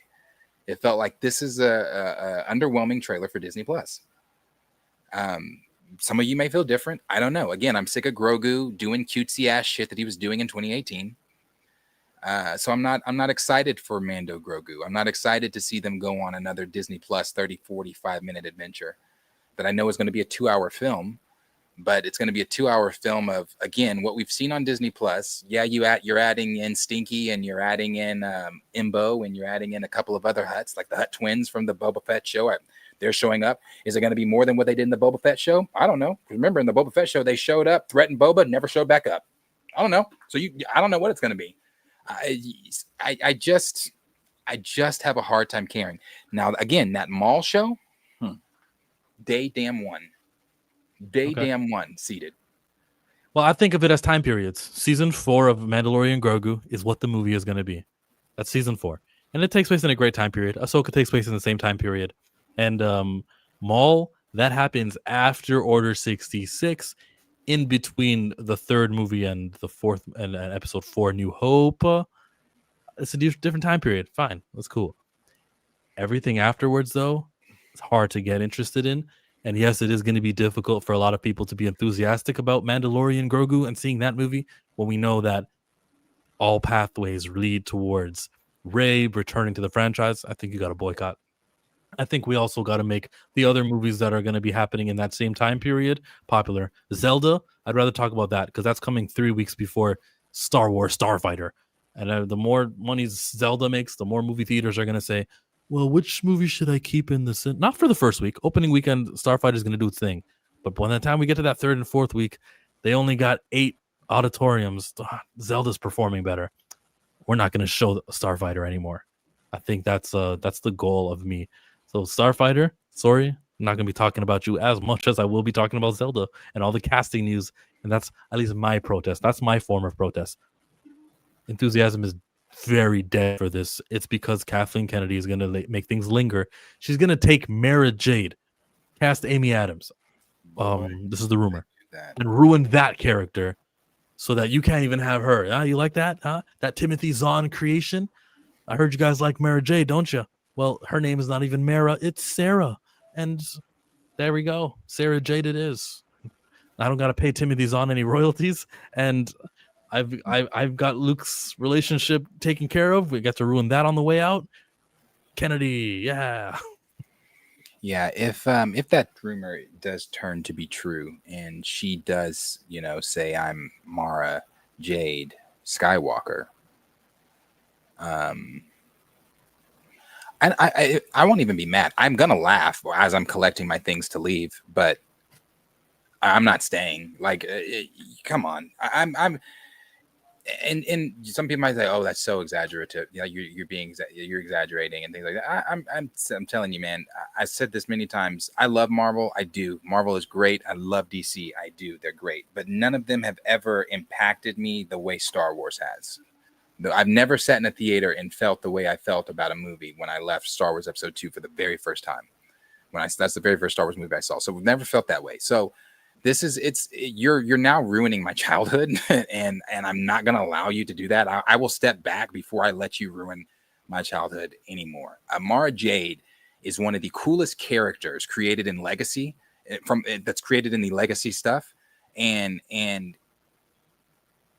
for you to just bring her in like that, and we never even saw her or Luke interact, never saw them raise their child, never saw her be the hand of Vader, the hand of the Emperor or anything like that, hunting down Luke. We just see her in some hut saying, "Hey, take my kid, you got to go teach him," and then she died. I'm done. I'll be done. I'm serious, because if that's the case, leave her with the Legends material. Leave her with the Legends material if that's the case. I would, because when you brought Thrawn back, bravo, you did Thrawn justice. But if you're bringing Mara Jade in to not have her do anything with Luke, to not have her do anything with the Empire, and She'll just seeing her about as what she did with Luke. I don't want her to talk about it.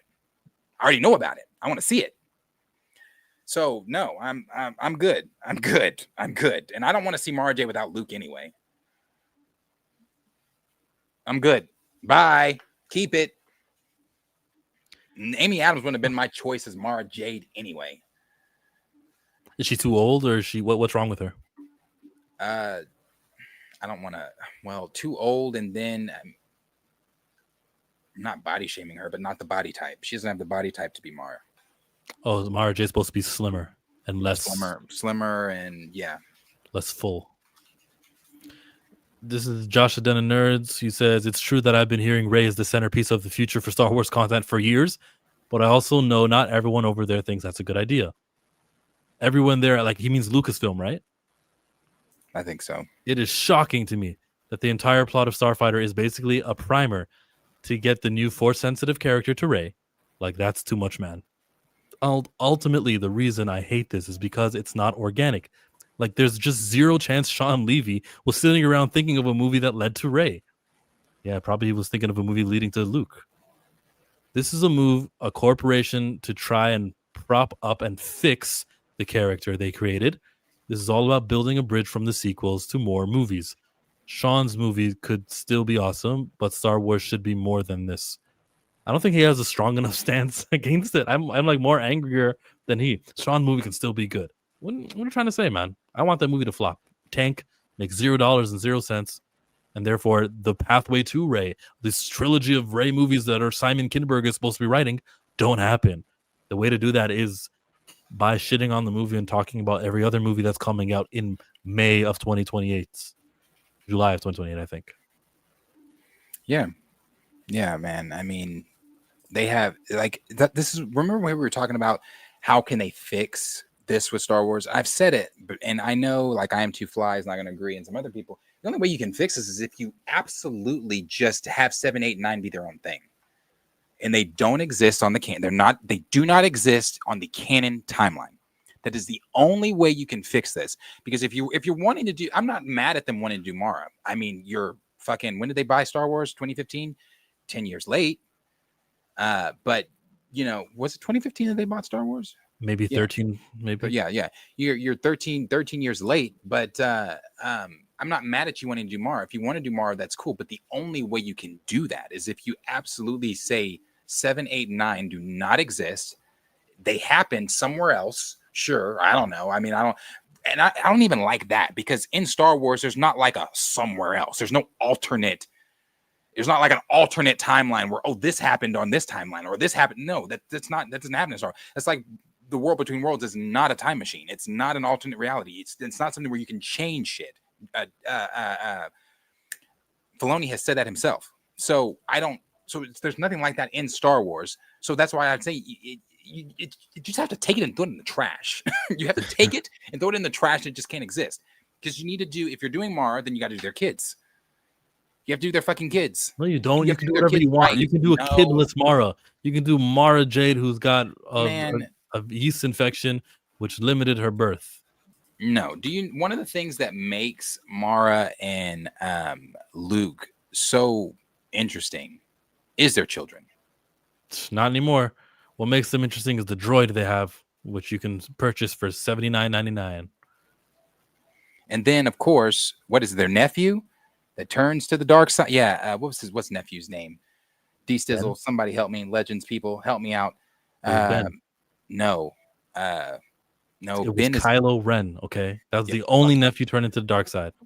Ben, the original Ben, was their son, Mara and Luke's son, Ben, but they had a nephew that Cadus. I believe it was Cadus. Was it Cadus? Help me out. Jason. It was Jason's ass that turned to the dark side and arguably was one of the baddest, better than his granddaddy, better than Vader. So yeah. You want cool shit? You do that. And that's going to take you into the Yuzhang Vong War and all that shit. And I don't think you heard Kathy. We don't have comic books unlike Marvel to adapt. We do original. Yes, Jason killed Mara. Man, I'm telling you, you pick up some of those Legends books with the original Skywalker timeline, and I'm telling you, you'll be like, why the fuck did I ever pay to go see a 7, 8, or 9? when they could have done this. They could have done this, and it would have been so much better. We'll do the worst with Mara Jade. We'll do the worst more with Luke Skywalker. And then we're going to make Rey the focal point of this. And she's like the queen of the Jedi Academy. And she's like, oh, who gets to be on the council? Finn gets to be on the council. And some of the sequel characters, they're all in there. Maz Kanata, she's on the council. Don't ask how. Maz Kanata, huh? All the sequel characters, they're going to be so important to the rest of Star Wars. And Kennedy is going to say, yes, put that in the movie. That'll be the final scene. And she's going to establish that in Star Wars, that's the Jedi of the future. Well, great. So the movies that making coming out, action figures that won't sell. If you guys want to get your religion on, the Resurrection of Christ Part 2, you can watch that in May. You can watch The Legend of Zelda on May 7th. What is the Resurrection of Christ Part 2? It's after Part 1. Is that Mel Gibson's movie? It's from Lionsgate. That's all I know. It is. That comes out in 2027. Yeah, see, that's competition. People are gonna watch that movie. People are gonna watch Zelda. Well, I'll be watching that. Then Starfighter is gonna come out on May 28th. So if you want that Starfighter movie to have some competition, you talk about Zelda and Christ. And that sounds funny. And then How to Train Your Dragon comes in June 11. And I'm sure there's other movies that that haven't been scheduled and slated, but you chat about the other movies that are coming out in this time period of May 2027 and early June. You big up those movies and you sort of help gradually affect the box office of the Rey movie and the Rey direction. Gato, is that a cat movie? It is. There it is. Walt Disney. I forgot Aaron Pierre was in Starfighter. That's Mufasa.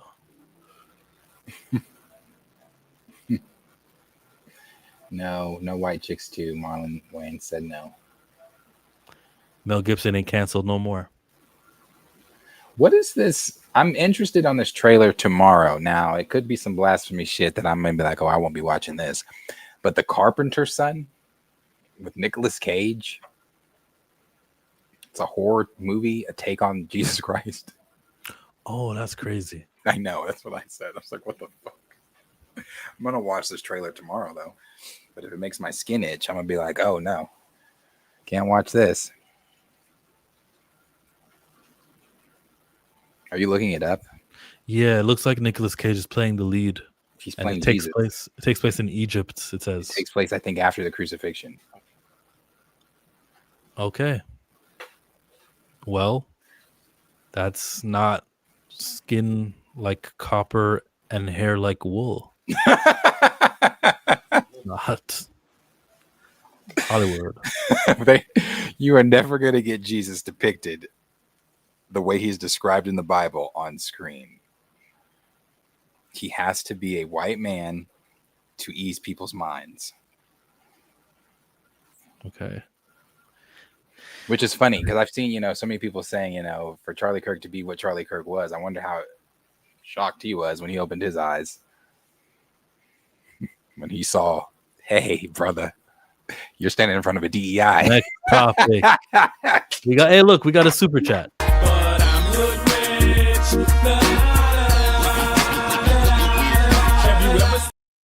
Hey, I'm Too Fly says Gunn out of his white-haired mind, pushing 2 Batman for real. He said he wouldn't do it. He said it was a bad idea to have 2 Batman at the same time in the same calendar year. But he is indeed going to do his Batman plans. And it feels like Matt Reeves is going to do his Batman stuff too. I'll take it. I can get it. I'm not one of those casuals who are going to be too confused. That's Pattinson Batman, and I'll invest completely. Isn't he backtracking on Damon now, though?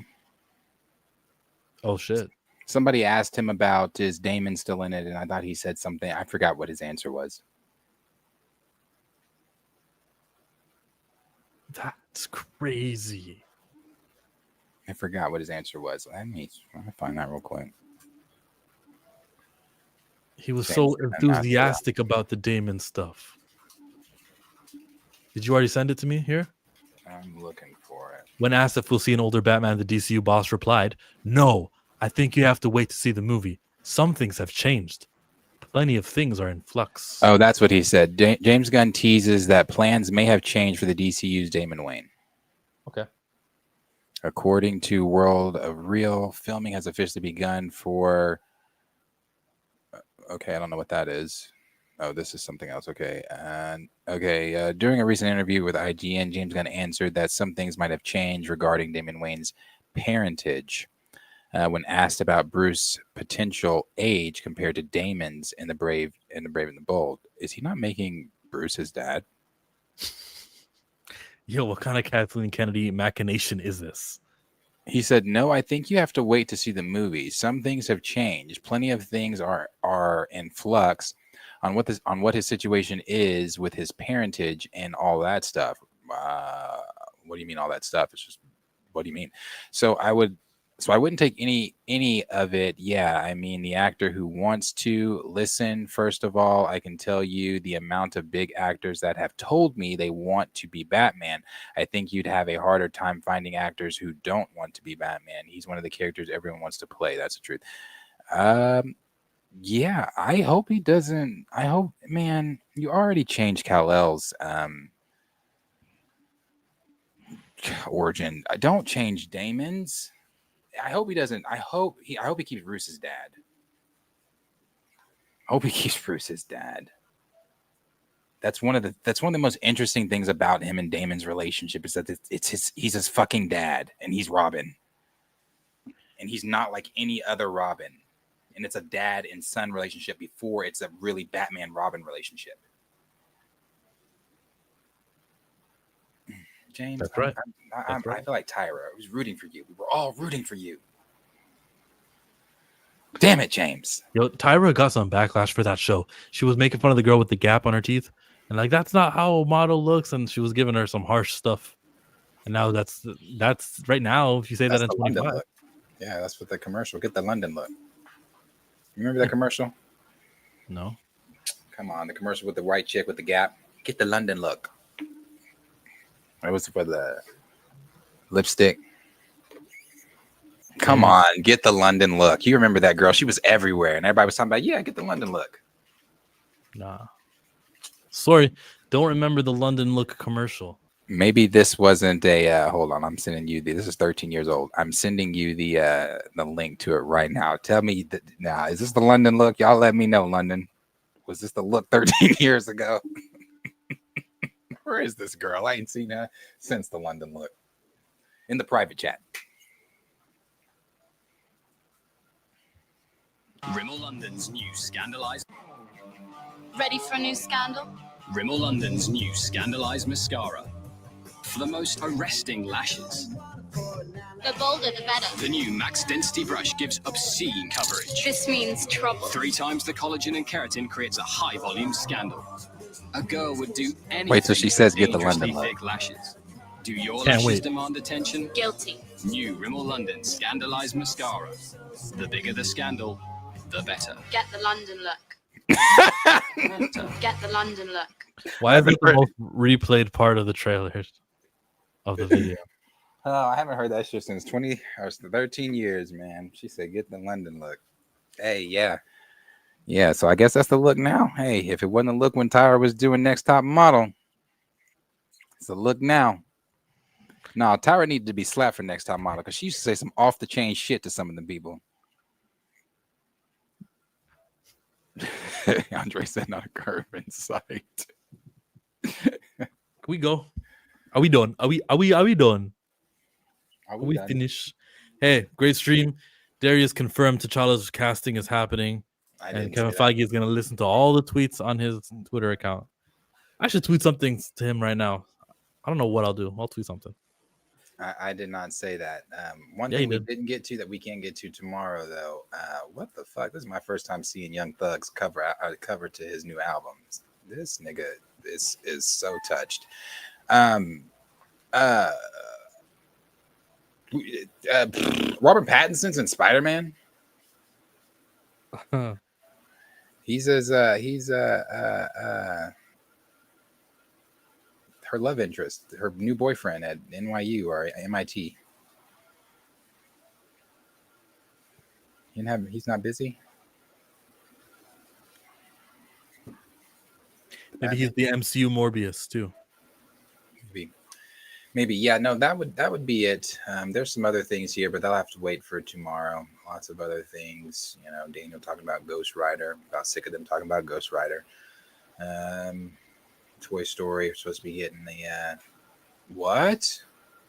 I don't want to say this because that could be a spoiler for some for Toy Story. So I don't want to say this, but it's a scoop from Beyond Reporter. So I don't want to say it, but it could be very detrimental and also is a big why even do Toy Story 5 then. But okay. So Toy Story 5, we know we're supposed to get in a trailer this week, supposedly. So look forward to that. And to answer Blue, James Mangold's Star Wars film is still in the works at Lucasfilm. Because he said he got that deal over at Paramount. So nope, he's still doing it at Lucasfilm. It's at 25,000 years in the past. Co-written by Bo Wilmon, following the origins of the Force. So was the Rian Johnson trilogy. It's in the works. Yeah. Patty Jenkins has one in the works, and so does the Ragnarok guy. Can I say this about Toy Story and nobody get mad? Because I really want to say it. Yeah, you can leave now. We're done the stream. Go say it. Yeah. If you want to leave, you can leave. I'm going to say it. Remember how they said that Jessie is going to be the main character of story, like the story's going to follow her, which I don't understand. Wasn't that Toy Story 2? But the story's going to follow her. Apparently, she's going to die. The fuck? Have any of the toys ever died? You can get lost. You can fall under. You can get wet. You can, but die? No.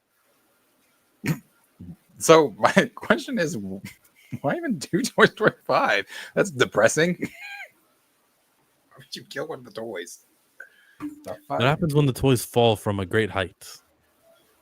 They do like any regular toy that falls from a great height. Yeah. And they're not like plastic toys. Like their body, Jessie's body's cotton or whatever the fuck's in there. So if you drop her from the Empire State Building, she's fine. Yeah, but anyway, I just wanted to say that she might die. So, Toy Story. Yeah, man. Let's see if there's any super chats. No, there's not. I would hate to leave without acknowledging all the supers, and we did. So thank you. Who plays Jessie's voice? Tim Allen says Toy Story 5 is Jessie's story. Tom Hanks and I have reunited.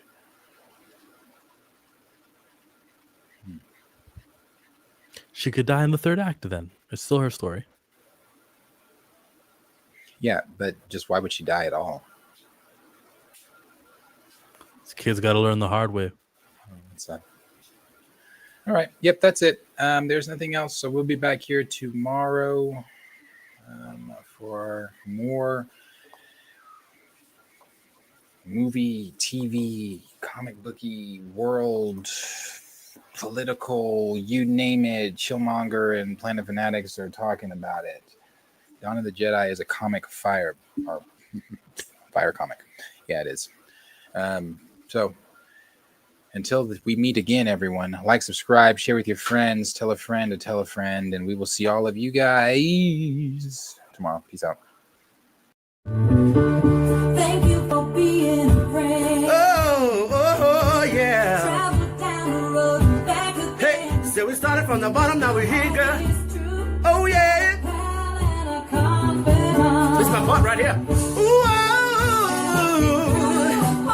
if I did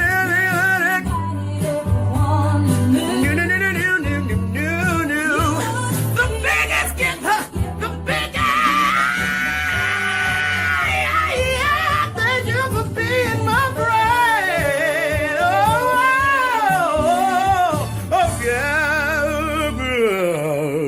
Hallelujah.